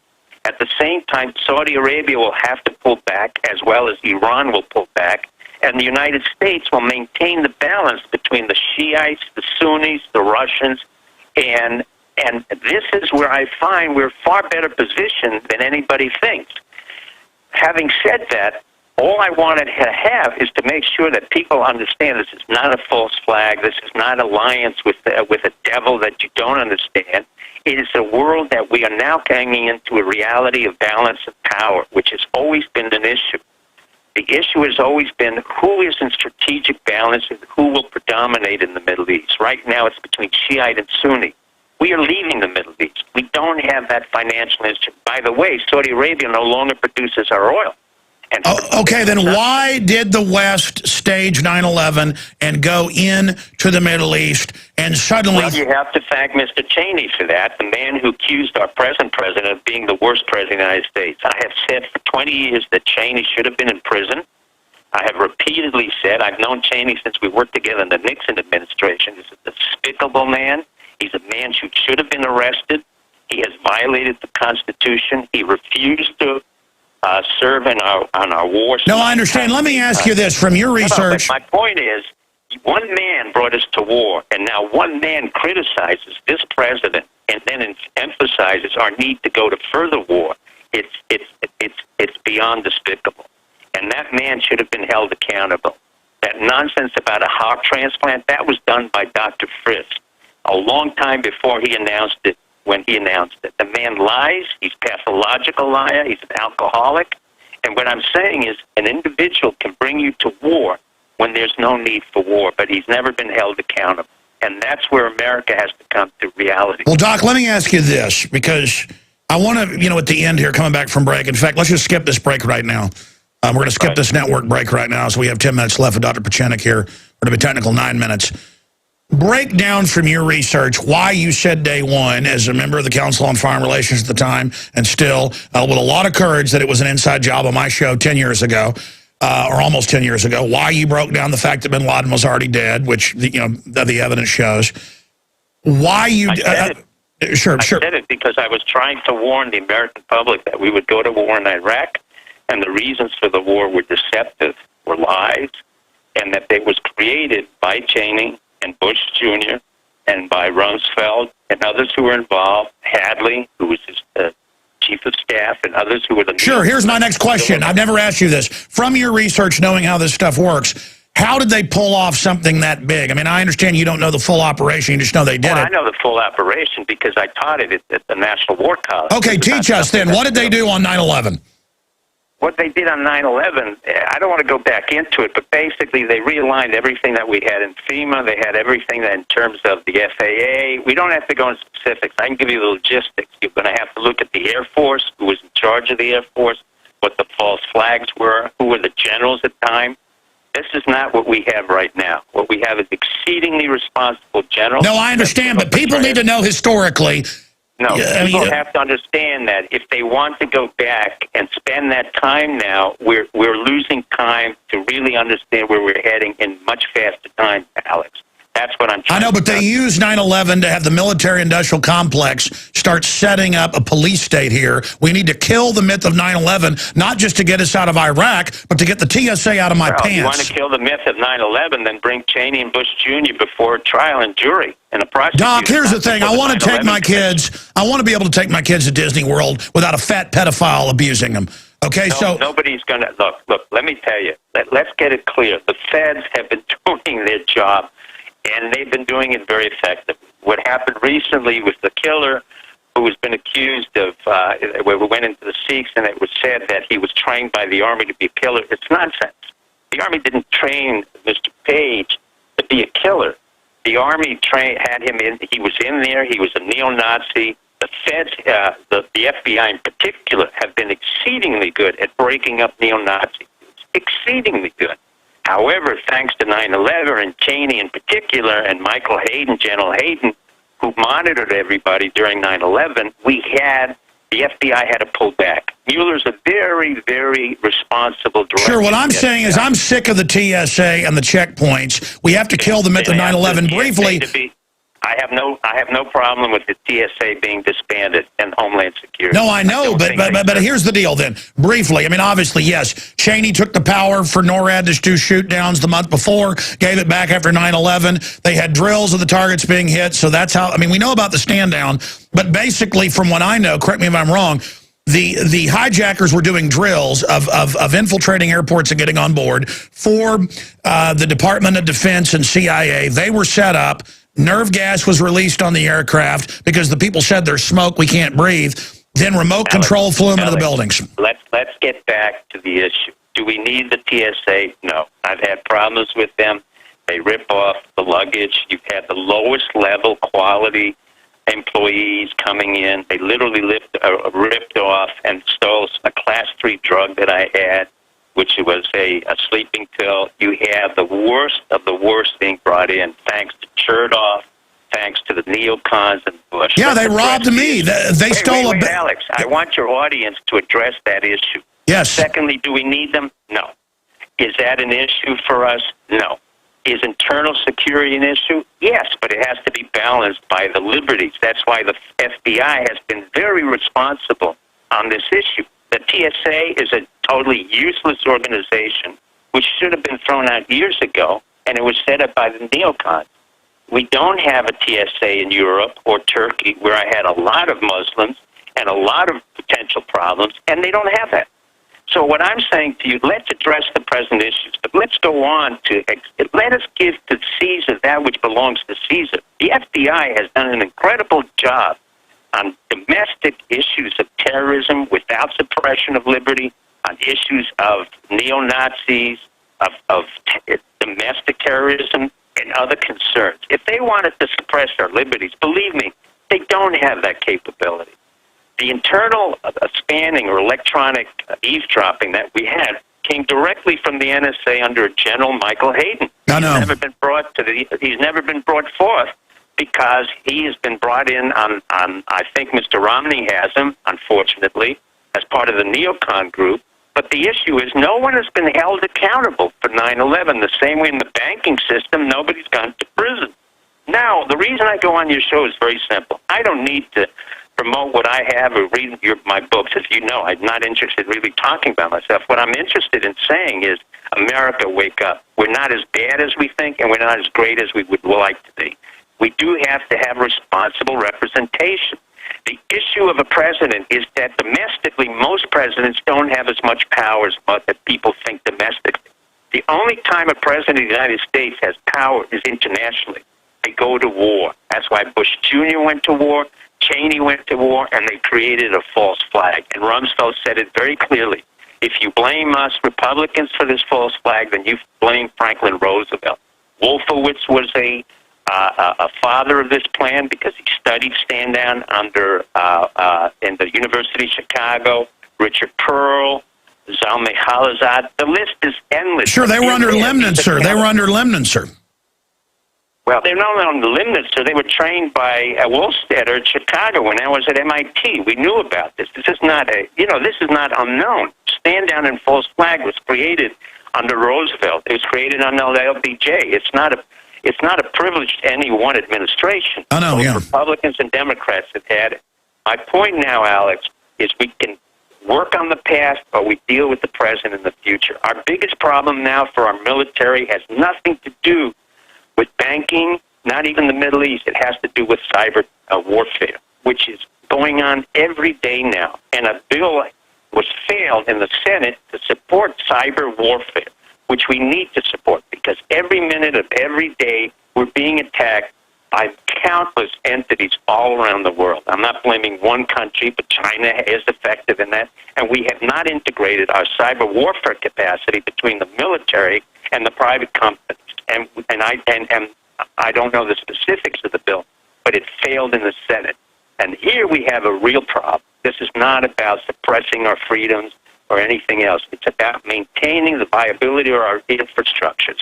If we don't address that issue, you can forget the Middle East, you can forget China, because one electron can take down our hydroelectric capacity all the way from Quebec down to Miami. Those are the issues that you should be addressing. All right. Well, Doc, listen, I really appreciate you spending the hour with us today. StevePieczenik.com, an interesting perspective. And we really appreciate you taking the time out, and hopefully can get you back up in the near future. Thank you for your courage exposing 9/11 and your insight on the Middle East.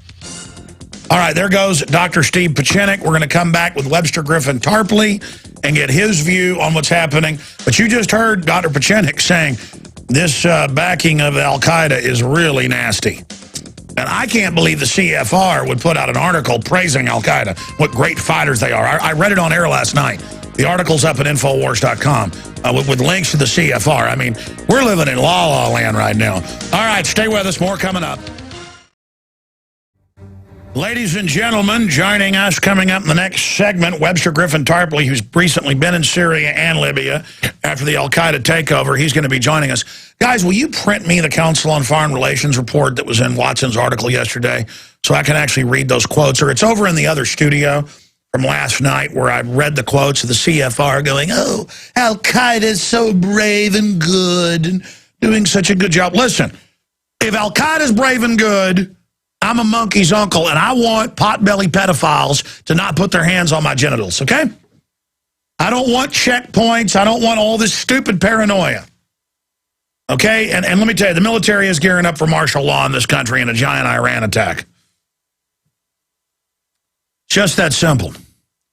And they staged 9/11. They could stage anything. We're in a lot of trouble, and I'm tired of it. I want my country back. I don't want to be a slave. It's real simple. I don't want foreign banks overrunning us and robbing the Treasury. Jim in Minnesota, you're on the air. Thanks for holding, brother. Go ahead. Yeah, Alex? Yes, sir. Yeah, I had some comments. I don't quite understand. I've been a citizen for a constitutional republic since 1990. And it just seems to me that if we take a dog license from the federal government, that we shouldn't be surprised how they treat us. Are you familiar with the power of visitation? All right, you're getting into a bunch of patriot legal stuff about what type of citizen you are versus being part of the whole corporate globalist fiction. I know there's a lot of truth to that. The problem is the globalists don't care. They bomb whatever country, they drone whatever country, they put poison in the vaccines. They're lawless, flagrant criminals, because we haven't gotten in their face and denounced them as scum. It's an info war. All the legalese and stuff, Jim, just doesn't really go anywhere because they don't care. I mean, I do think if you get out of their system and you want to effectively choose that route, that does hurt them. When people just don't comply with any of it, just do whatever you want, they're almost powerless. The problem is, then it's hard to operate on a large scale. Individually, if you have skills, you can operate pretty much out of the system. But to scale up to what we're doing, you can't do it. I appreciate your call, because I don't know really where you're going, and I'm done with that. Dave in Michigan, you're on the air. Go ahead. Yes. Yesterday's show was a real treat for me because you had on one of my heroes, William Norman Grigg. Now, he didn't get his information out, and I think he's too humble an individual to ask for that. But I'd like to do that, if I may. Well, I gave his website out about 50 times. Let me... Hold on just a minute. I don't mind. Am I bad I had him on? Or are you saying I didn't have him on, or what? No, that was excellent that you... No, but I'm confused. We gave his website out over and over again. Okay, there's other stuff of his, which I'd like to review, if I may. Sure. Okay, first he has a blog called freedominourtime.blogspot.com. It has entries in it dating back to August 2006.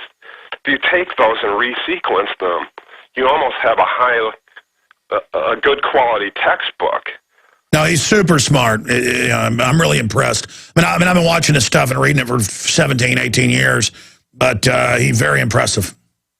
And then he has a radio show, or he's a guest on a radio show called Radio Liberty with Dr. Stanley Monteith. That's a Friday evening show. Yeah, no, Monteith's on this network. As a talk shows, he probably didn't plug his show because that's not very polite.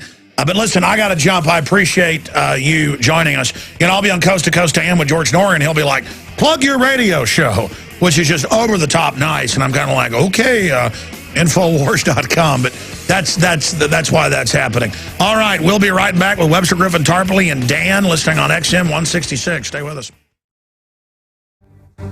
Ladies and gentlemen, thank you for joining us. Another worldwide hour, another transmission globally. You are listening to the voice of Alex Jones from Austin, Texas. That's me. And I know that we've got a bunch of callers. Webster Tarpley will be with us via cell phone as he drives to a TV interview for about 30 minutes. Then we'll take some calls. And then popping in, he just won his primary up in Michigan for Congress. That's right, Kurt Haskell, who witnessed the federal government getting the underwear bomber on the plane to blame the jihadis so they could have a pretext to have TSA roll out the body scanners. He's going to be popping in for about 10 minutes as well to talk about that victory so far. And we'll also get into Parkinson's sufferer arrested for not smiling in Olympic men's cycling race. This is the total paranoia of the 1984 police state. Actually, in 1984, if you didn't smile during the 10 minutes of hate while worshiping BB, Big Brother, you would be taken away to the ministry of love. And then, of course, the propagandists all worked at the ministry of truth. War is peace. Freedom is, of course, a bad thing. Now, we're going to be talking to Dr. Webster Tarpley, doctor of history, also an economist, about his visits to war-torn, globalist-torn Syria. Here in a moment. He was also in Libya during the bombardment and predicted all of what's now unfolding. And now we've gone from them denying al-Qaeda as the main force to the CFR last week. We read the article last night on the news saying that al-Qaeda is brave and bringing leadership and hardness and is doing a great job blowing up churches and killing the Alawites and the Jews and other people. And our media is like, it's wonderful. We even had Dr. Steve Pieczenik on. Who's run the overthrow of governments, saying he thought it was wrong and then doesn't like the Russians and has fought against them famously, but has to pretty much say they're in the right here. But just amazing times to have a government completely insane and out of control. So we are going to be breaking that down as well with Mr. Tarpley. Webster, breaking down the geopolitical situation right now. What do you make of the fact that al-Qaeda is being praised as the best thing since sliced bread? Well, it's a sign of desperation, and I think the desperation comes from the fact that the Arab Spring is turning into the Saudi fall. And by that I mean, up to now, we've had these fake color revolutions that didn't really accomplish anything. Like the Time magazine cover was that Egypt was, after all, the revolution that wasn't. Very little changed in Tunisia, very little changed in Egypt. A lot changed in Libya, mainly for the worse. And, of course, what's going on in Syria now is the deployment of al-Qaeda as the NATO infantry. But now something else is happening, and I think this is actually a promising thing. Springtime of nations could be at hand. And what we're talking about here are the absolute monarchies, right? The feudal, reactionary, absolute monarchies of the Middle East. You're talking about Saudi Arabia, of course, the big one, the kingpin of the whole thing, but you've got Qatar, you've got Kuwait, that American soldiers actually went and died for to reinstall the emir of Kuwait. You've got the United Arab Emirates, which is a congeries of these feudal monstrosities, right, relics of barbarism. You've got Oman, don't forget them. Sultan Qaboos, down there at the end, at the bottom of the Gulf. They continue. The Kingdom of Jordan, right, the Hashemite dynasty, King Abdullah is very much a part of the attack on Syria. And we also should remember Morocco is still a dynasty. So you've got, I guess, 7 or 8 of these monarchies, except that they're not just monarchies. They're different than what you have in most other parts of the world, right? You look at, the Dutch, the Belgians, Sweden, Norway. There are still royal houses there. These are, in these cases, constitutional monarchies. Well, they're vestigial. With limited power. They're vestigial. Well, I hope so. I mean, I hope they're on their way out. And, of course, then you have the British. The British crown, of course, has some pretty serious real power, some of it on paper, some not. But right now, we've had the Saudis and Qatar astonishingly taking the lead in trying to destroy Syria. And now it looks to me like there's a realistic idea that the thing may boomerang, that there's going to be blowback, and the blowback may be real revolutions, right? A real revolution is when you overthrow a monarchy. I think that's elementary. There was a real revolution in Egypt when they got rid of King Farouk. There was a real revolution in Iran when they got rid of the Shah of Iran. So there are some real revolutions waiting to happen, and these are the ones you're not hearing about, you're not reading about. There have been riots going on in Bahrain continuously for a year and a half. They've gotten more intense over the last couple of weeks. And in Saudi Arabia, you have this so-called Eastern Province, right? Qatif, Qatif. This is where the oil is located to a significant degree, but it's also where the population are Shiites, and they don't like the sort of Wahhabite extremist rule of the House of Saud. And people have been getting killed there. There have been big demonstrations suppressed by security forces. Not a word coming from Hillary Clinton about any of that, right? Not a word from Obama or Susan Rice or from the Republicans, for that matter. And we've just gotten an opinion from a kind of a Saudi expert who says that he thinks that we right now in the Middle East, of course, we've got the Ramadan holiday, right? Ramadan tends to suppress certain kinds of activity because you can't eat anything while the sun is out. So you got to eat breakfast really early and then fast all day, and then you break your fast when it gets to be dark. So it means that the amount of energy that people have is somewhat limited. This expert that I'm referring to, when he saw the demonstrations, he said, look, when the Ramadan ends, and that's in a couple of weeks, then there's going to be a big upsurge. There's going to be a big increase in the agitation against the House of Saud. And the other thing that he said, which I think is also significant, that the royal family of Saudi Arabia is beginning to splinter. In other words, there are factions that are emerging. And if that happens, that is, of course, the only way that an oligarchy like that could be disturbed in their power. But it seems to be what's happening. And I guess the big headline in all of this is Prince Bandar, right? Prince Bandar that we've talked about in the past, right? The main political operative of the House of Saud in our time is Bandar Bush. He was here from, I think, 1983 to 2005. He was operating here in Washington, D.C. He was made the chief of Saudi intelligence in the same week that the Saudis were an integral part of that attack on Syria, right? The bomb in the government headquarters that killed the defense minister, generals, the crisis manager, Assad's brother-in-law, and so forth. The Saudis obviously had a big role in that attack on Syria. And within 4 or 5 days, there was a bomb at the Saudi intelligence headquarters, which officially killed the number 2 guy, the deputy to Prince Bandar. But Prince Bandar had just been named the head of Saudi intelligence, and there are reports coming from my friend Thierry Maison, not really totally confirmed, but then there are some people on the other side who say, no, it's not true, that Bandar also succumbed to that bombing attack. And whether that is true or not, I think you can see that all right.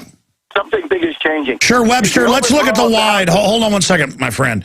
I was about to go to break here. Give us a big pullback, the big picture, geopolitically with Iran, the proxy war in Syria. Where is all this going on your radar screen? Well, you mentioned Iran. Iran is coming out more and more in support of Syria. Russia is coming out more and more in support of Syria. The reason for that is that July 18th bomb, the big one that killed the defense minister, who was, interestingly, the top Christian in the government. He had to die. From that time on, it's more and more clear that the Syrian rebels are terrorists. A lot of us have known this for a long time. But it's something that you can then act on. The rebels have also kidnapped... No, I mean, our media is now saying Al-Qaeda is sexy. I mean, the London Guardian was like, man, they get it done. And the CFR is like, I was like breathlessly talking about it like it was Marilyn Monroe or something. Double think rules the day. After that bomb went off, you had a visit by the Syrian, by the Iranian, the Syrian went to Iran. This is Moallem, heavyset guy. The foreign minister, Moallem, went to see his counterpart there in Iran, and that's Salehi. And Salehi said, I'm warning all those Arab countries that are fanning the flames in Syria, if you keep this up, you should not imagine that you will remain immune to this. And I'm basically interpreting what he said, reading between the lines. He said, this is going to boomerang against you. And this, I think, was a signal. Well, what he said is this is the beginning of World War III, and that Iran is all in now. Yeah, I mean, I think that the rhetoric is always thick and fast in the Middle East, but I think the big thing is that there's a serious mobilization of networks, right? Maybe it's Iranian networks, maybe Russian networks, maybe there are other networks, all kinds of possibilities that somehow... That's right. Proxy wars go two ways. We'll be right back and talk about special ops, black op attacks all over the Middle East against the nations pushing the proxy war to the doorsteps of Russia. Webster Tarpley's our guest. I'm Alex Jones of Infowars.com. His site's tarpley.net. Stay with us.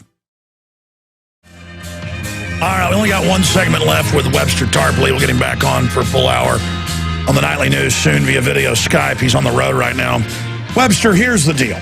This isn't just chatter, it's admission. They're going live with it, promoting military on the streets, checkpoints, brigades in every city, basically martial law. All our police contacts that we've talked to around the country, on air and off, confirmed sources I have said, yeah, they're told basically something huge in October. Now, we know just because they're telling police that doesn't mean it's going to happen, but it means the safety is off.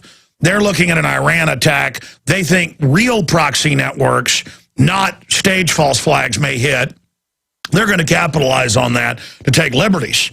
They got an Army report out saying the Tea Party is going to link up with Al-Qaeda. I mean, it is just... They don't care if everything's screwed up. They use it as a power grab.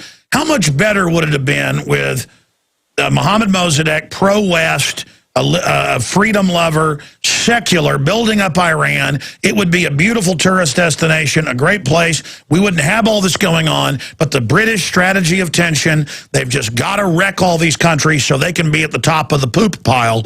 I mean, it is really a horrible situation. Why are they gearing up for total martial law in the U.S.? Is it the Iran option? And how perilous is the world situation right now as countries square off? Well, it's perilous because of the world economic and financial depression, and this is the absolute bedrock of any analysis. You've got to understand that we are in a situation between 1929 and 1933. There's a depression. Any analysis that doesn't start from the depression, the panic, and then the crash, and now a prolonged, protracted, and worsening depression, then you'll go wrong. And what you saw back in the 1930s is this three-stage process. Economic depression leads to authoritarian governments and dictatorships, and then that leads to world war. Now, we're stuck in that. The thing that I would strongly recommend everybody, do not, repeat, not go chasing after every tentacle that the enemy does. Don't go, protesting everything in the world, right? In other words, that amounts to surrendering to the will of the enemy. You've got to come into this with your own autonomous organizing perspective. Mine is called the National Anti-Austerity Committees. The presidential election is, I think, largely meaningless. Whether it's Obama, whether it's Romney, both are bad, obviously. In December, under the slogan of the fiscal cliff and the grand bargain, during the lame duck session of Congress, an attempt will be made to impose genocidal austerity, killer cuts on the American people. That's where the action is. The question is, can you break the power of finance capital, or can you not, right? People went chasing after Occupy Wall Street, run by various kinds of anarchist fakers. It's a failure. People ran after candidates in the Republican Party. That's also a failure. Now you've got to understand, it's a much bigger task. It's much harder. It's not easy. It's not prepackaged. You've got to have your own economic program. How would you take power and lead the country out of a depression? And not by prating about free markets, not by talking about genocidal cuts, not by going for the ideology of either of these two parties, but an actual competent recovery program. I have one on my site, tarpley.net, right? It's a 5-point program, but we've got to somehow get a mass base for that. And then we can be like France and have 75% tax rates on top. Well, I don't know. That's not the end of the world. U.S. did fine with tax rates that high. But let me just stop you for a minute, because I mean I get the little sideways jabs there. Here's the deal. I don't want corporate welfare, and I don't like them shutting down their competition. That's real free American system. But all these big government systems, the government set up by the globalists to siphon off any type of money we try to put out there to get the economy going. I'm not even against those models, but it's all so corrupt. It seems like it's in a terminal implosion. So the best way is to have more people with government off their back. Everybody I know would expand their businesses if they had government off their back. Yeah, but Wall Street is on the government's back. I agree. Wall Street runs everything. Wall Street rules the world. The government is a bureau of Wall Street. I agree. All I ever hear about is more taxes on me, though, not on the offshore banks. No, well, if you talk to me, then you'd hear about Wall Street sales tax. Let's slap a 1% turnover fee, transaction tax, on everything over $1 million. So if they want to do flash trading and program trading, that's great. They're going to pay 1%. I agree with that to stop the fraud. Absolutely. Absolutely. So the point is you've got to have your own recovery program, and you've got to fight for it. And I think this is the big thing. I'll tell you what, Webster, let's get you on sometime next week for a full hour, or commercial-free on the nightly news. During the interview, commercial-free. We have commercials at the start and the end. Well, let's have you on for a full hour to lay out your recovery plan, and then we can debate it. How's that sound? Delighted. And get ready for December. Get ready for the lame duck and the so-called fiscal cliff. Well, hey, you're on for an hour next week. Let's set it up right now. All right, that's some of the new Smashing Pumpkins with our good friends Quasar. Again, I'm Alex Jones, your host. I want to jam in a few phone calls and hit a few news items ahead of our guest popping in with a quick interview here. Couple program notes. If you go to Infowars.com and go halfway down the main front page, you'll see the Infowars Insider, where we don't just have exclusive articles and videos for people that are Infowars Insider free subscribers. We also have a daily news blast now we're doing with a boil down, MP3s, videos, you name it. And today I'm going to make sure we send out to everybody Full Spectrum Evil, Secrets of Global Domination. Now that's red linked up at Infowars.com. It is a simply amazing 12-minute free video breaking down the secrets of global domination and how the New World Order engages in full spectrum evil. They call it balance of power, or divide and conquer, or the great game. If you want to understand how the banksters are taking over the planet, this is the film. Get it out to everybody. Now, the reason you want to sign up for the email is so you get it in your email and can then easily forward it to others. So that will be going out at about 4 o'clock today. But here's the reason you really want to sign up. We are going to have it in bulk at cost available for everyone. We're going to be able to afford selling this at cost and pay for the writers and the graphics people and all the rest of it because we sell advertising in it. But everyone who's part of the InfoWars Insider, on or before September 1st, you will get the first issue of InfoWars magazine. And I think it's going to be around 60-plus pages long. It is just going to be full of exclusive articles, but also boil downs of our top stories of the month. And the graphics, the work in it, it looks world-class. It's going to blow people away. I've now upgraded it from 50,000 to 70,000. I'm putting 50,000 on the streets of Austin. And I'm going to have 20,000 here for people to buy in bulk in groups of 100. I think it comes out to like, how much is 100? What do we come up to? $50 for 100 of these to hand them out. I mean, what a weapon. What a weapon. And we'll have some smaller lots available as well. Or we're also going to have a subscription where you can sign up and have it mailed to you every month, but like 5 copies of it. So you can have one for yourself and give for others. Because as print dies, print will actually come back. I mean, I know this. I'm calling it print 2.0. But it doesn't matter. Print's dying, not because of the internet, but because of the perfect storm of the bad information they've got, the disinfo. People are sick of it. This is going to be hard-hitting. Wait till you see the cover of the first magazine. Here's the deal. Sign up at InfoWars Insider, Infowars.com/newsletter. You can find it there as well. Sign up at Infowars.com/newsletter, and you will get it free, and it looks just like a magazine. You just flip the physical copy of it in your computer, in your iPad, in your iPhone, in your Droid, whatever it is, and you can download it and give it to others. Oh, it's going to be awesome. So the 200,000 people or so, I never really promote the InfoWars Insider, that have signed up for that since we've been doing it the last year, you will get this free. Free, free, free, free. And the links, when you click on links in the new magazine online, it takes you to the websites. I mean, it's awesome. So that's all coming up. Wait till you see the new magazine. In fact, soon I'm going to do a video showing you some of the layouts, some of the articles. It's pretty amazing. And then our plan is to get partners out there who want to put it out in their area, whether they want to print 5,000 copies or 100,000 copies. They'll get part of the ad space, part of the article space, as long as, you know, you sign our agreement that you're for pro-liberty, freedom, won't put gambling, porn, you know, racism, stuff like that. Because, you know, to be an InfoWars sub-publisher, you'll have to, I mean, it's a free market. It's not censorship. You agree contractually that you're just into basic liberty and bringing everybody together against the globalists for a big win. Then you put your articles in, the spaces that are left, about half of it, and then your advertisers in.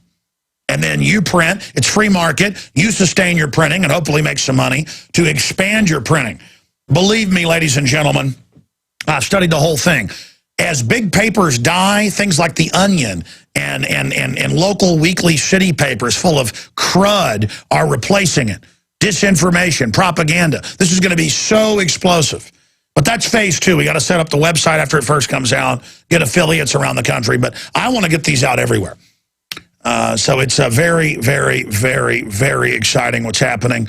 If you want to send letters to the editor for the first issue, we're going to have a couple pages of your letters. Make sure it's not more than 4 or 5 paragraphs. Shorter is better, to the point.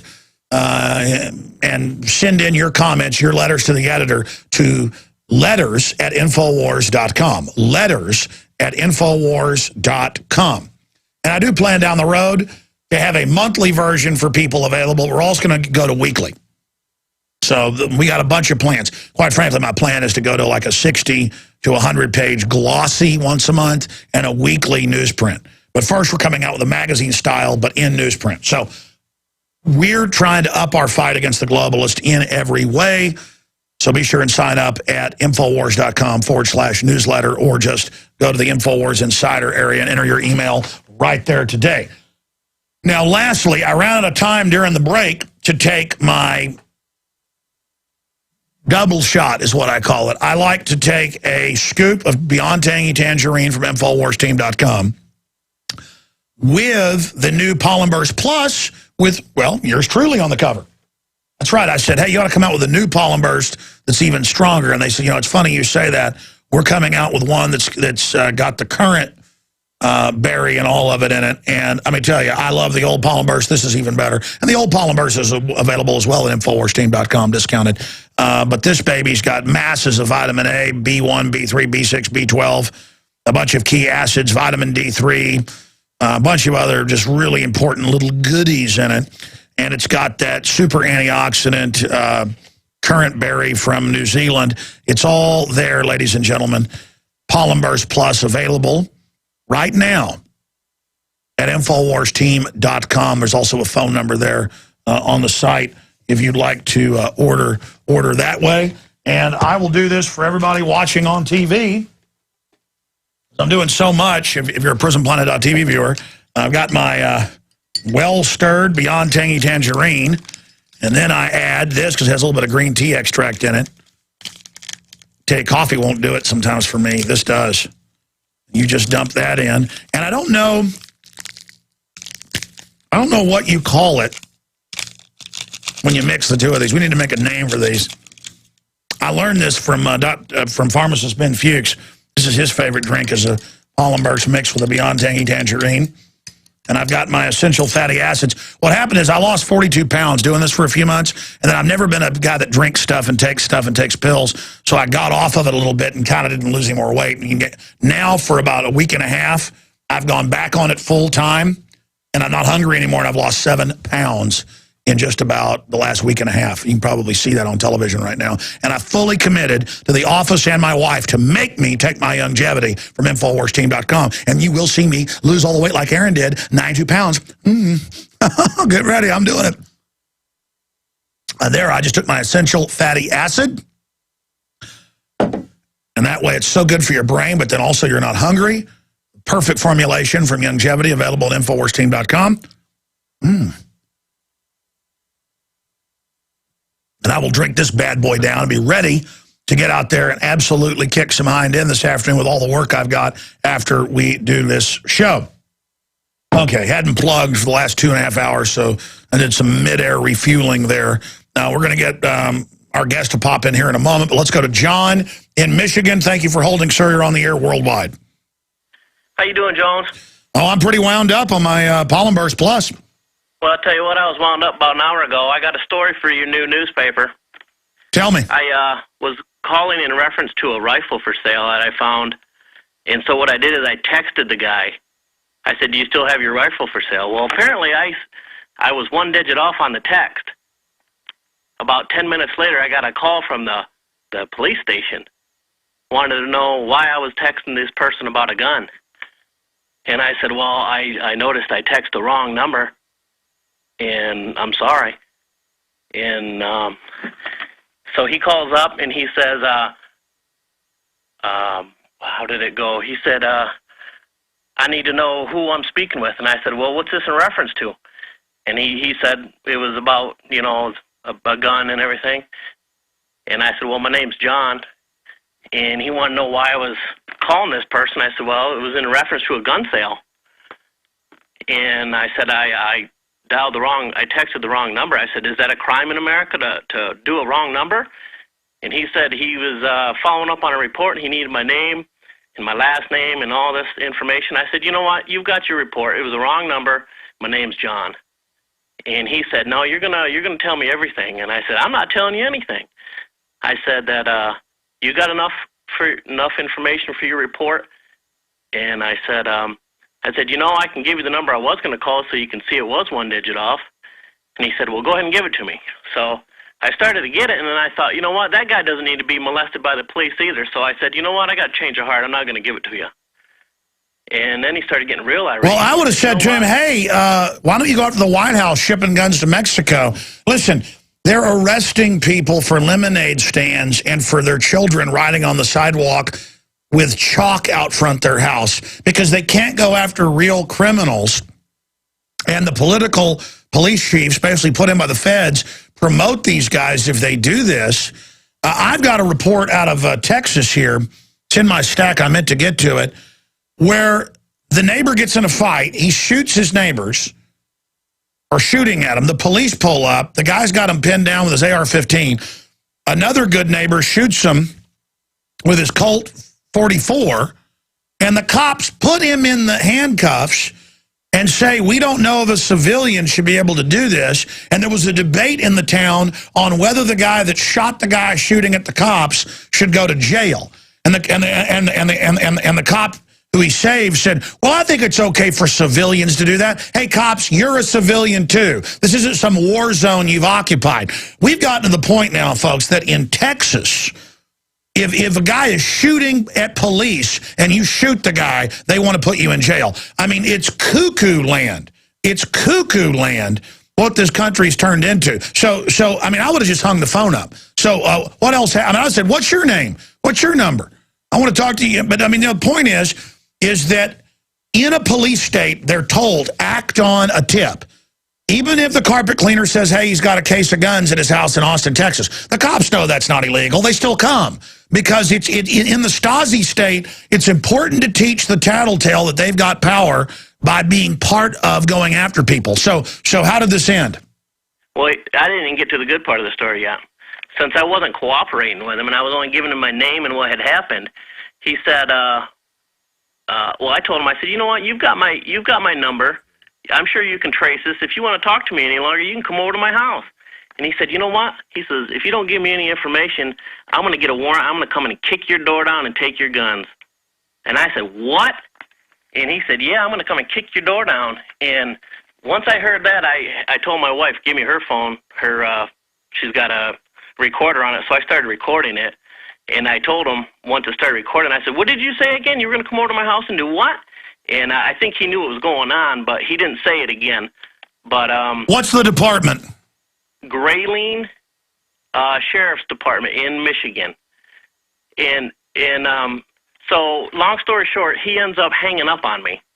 So I called the number back, and I asked to speak with whoever just called me and harassed me, and they wouldn't give me anybody. I said, well, I'm filing a complaint. I want to file a complaint. Because don't worry, their globalist masters have already wrecked Michigan good. None of them are going to have jobs soon anyway, so they've mission complete. America down for the count. Good job, men. Go ahead. What else happened? I called back again, and I told him, or at the same time I told him I wanted to call back. So the undersheriff finally calls me back a half hour later, and I told him the situation. And he was trying to like entrap you into something wrong. It's like, hey, loon, I was calling somebody out of an ad to buy a gun. You got my number? I'm talking to you. Yeah, and so I recorded that whole conversation, and he started laughing when I told him what had happened. And I said, "Is this funny to you?"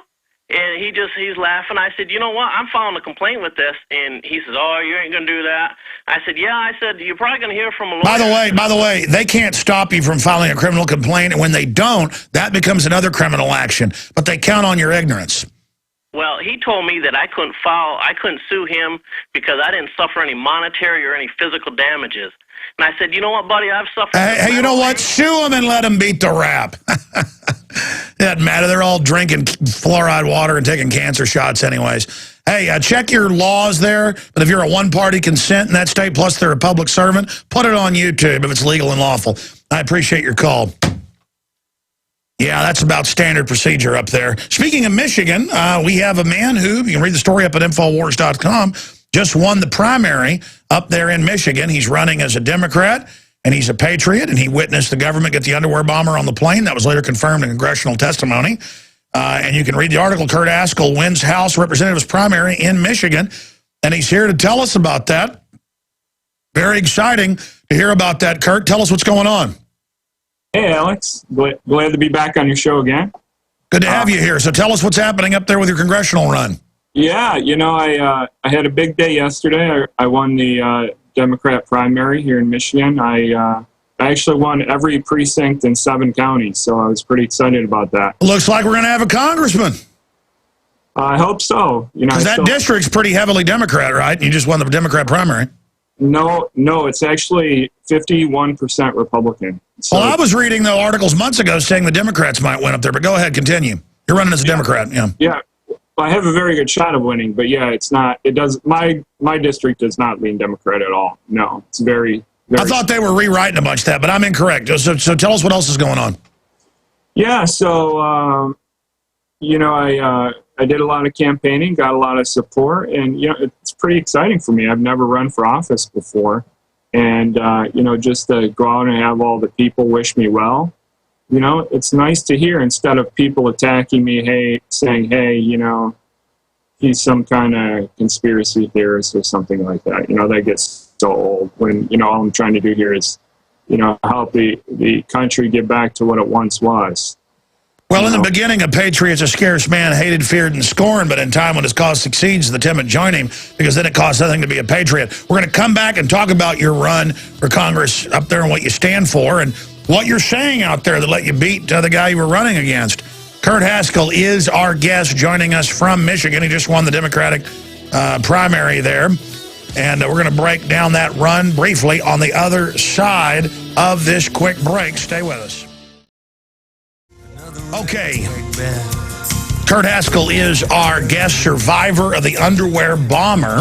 He and his wife, Usama Talib, looking not too looking drug from the descriptions I've heard. It was like all these other patsies being put on the airplane by the U.S. government, and later that came out in congressional testimony.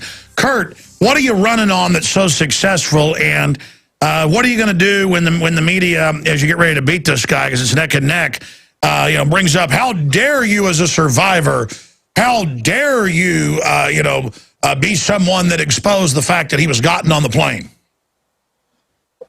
Well, I've been on this show many times, and we all know, anyone that followed that case knows that it was admitted during the hearings in Congress that he was put on the plane intentionally. So that's what I'm going to say. I mean, how do you deny that?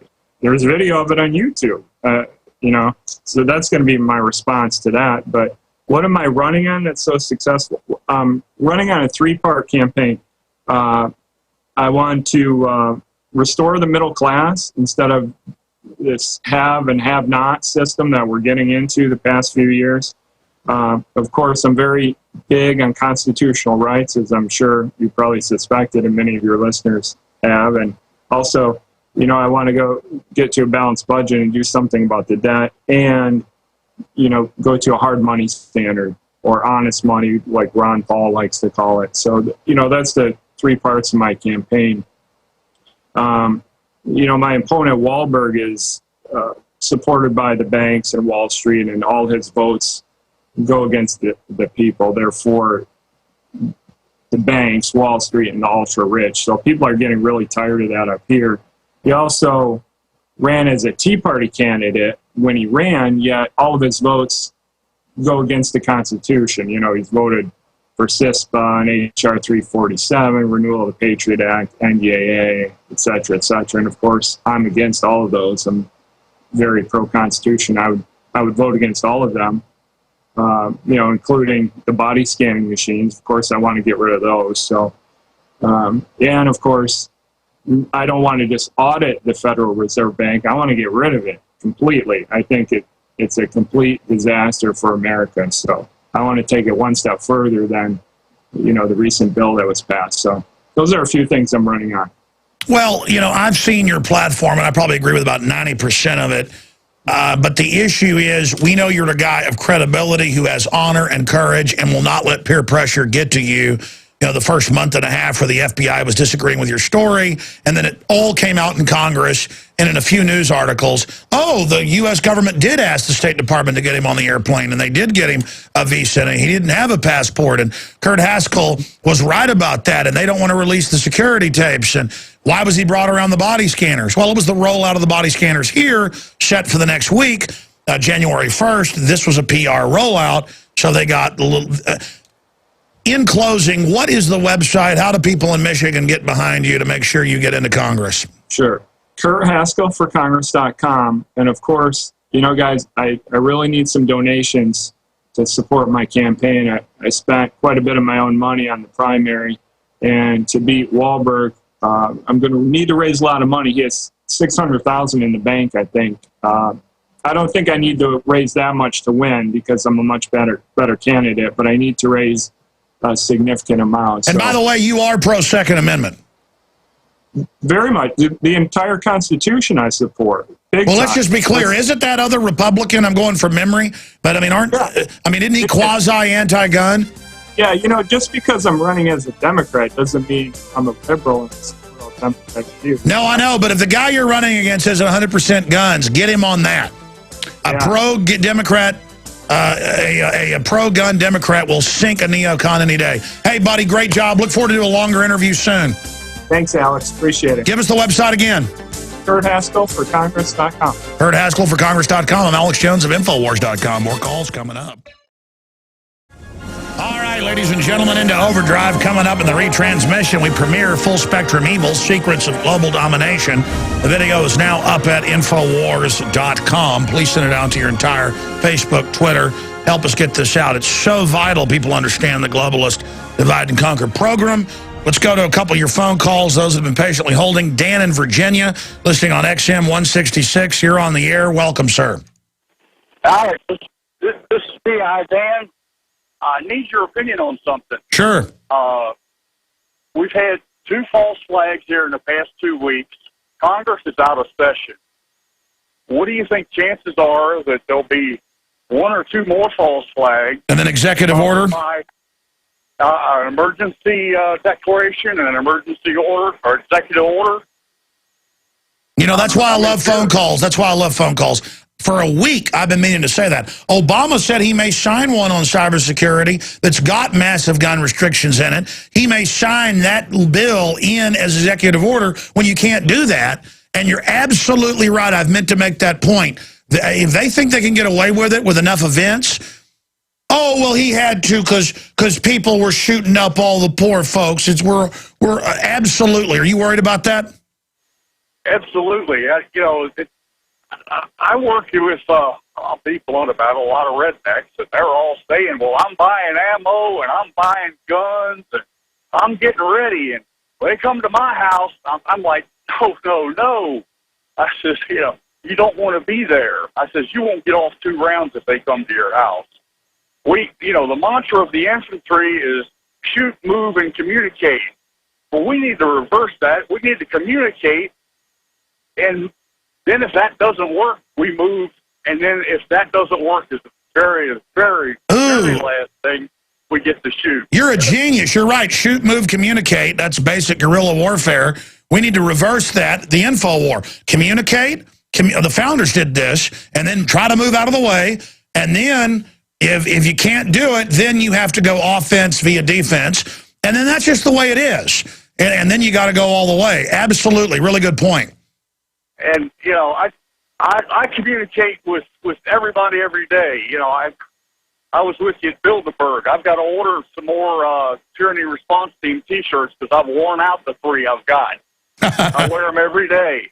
And I'm in New York today, and, I have an empty holster on my belt. And people ask me, well, what's that empty holster for? I says, well, because you people in New York like unarmed victims. I says, where I'm from, we get to carry guns. And I open carry all the time at home. I've got one of those little straps, what they call Yaki holsters. It's just the same width as your belt. Yeah. You get to see the most of the pistol.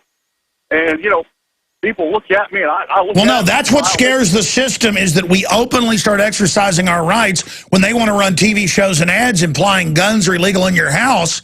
It's all a perception battle. God bless you. Great points. Chris in Rhode Island, last caller we have time for. Sorry to the others. Chris, we got about 1.5 minutes. Go ahead. Hey, great show today. I just want to make a couple quick comments about Pieczenik. I couldn't disagree more with him he says the FBI does a good job with domestic terrorism. Well, that's probably because they run the domestic terrorists. And then he couldn't have licked Petraeus' boots anymore, and Petraeus is the head of the global drug syndicate we know as the CIA. Well, he wasn't the head of that. I mean, Pieczenik's a really serious guy, and obviously we get him on to try to, you notice when I wanted to get into specifics of 9/11, it was, he's the real deal. It's pretty amazing if you actually look into that guy. It's pretty scary, quite frankly. I think he's listening probably right now. But, sure, yeah, it's a real insider. It's a Council on Foreign Relations guy, high level. What do you think about the October surprise being a second Cuban Missile Crisis? That's definitely in the cards. The October surprise is an Iran war and a bunch of stuff blowing up. And, look, they're gearing the military up for all sorts of stuff domestically. And you've got this new Army report where they say the Tea Party works with al-Qaeda. Folks, they may arrest me and say I'm al-Qaeda. That's how dumb they think you are. While they run al-Qaeda in Libya and Syria and everywhere else. It's just unbelievable. All right, stay with us.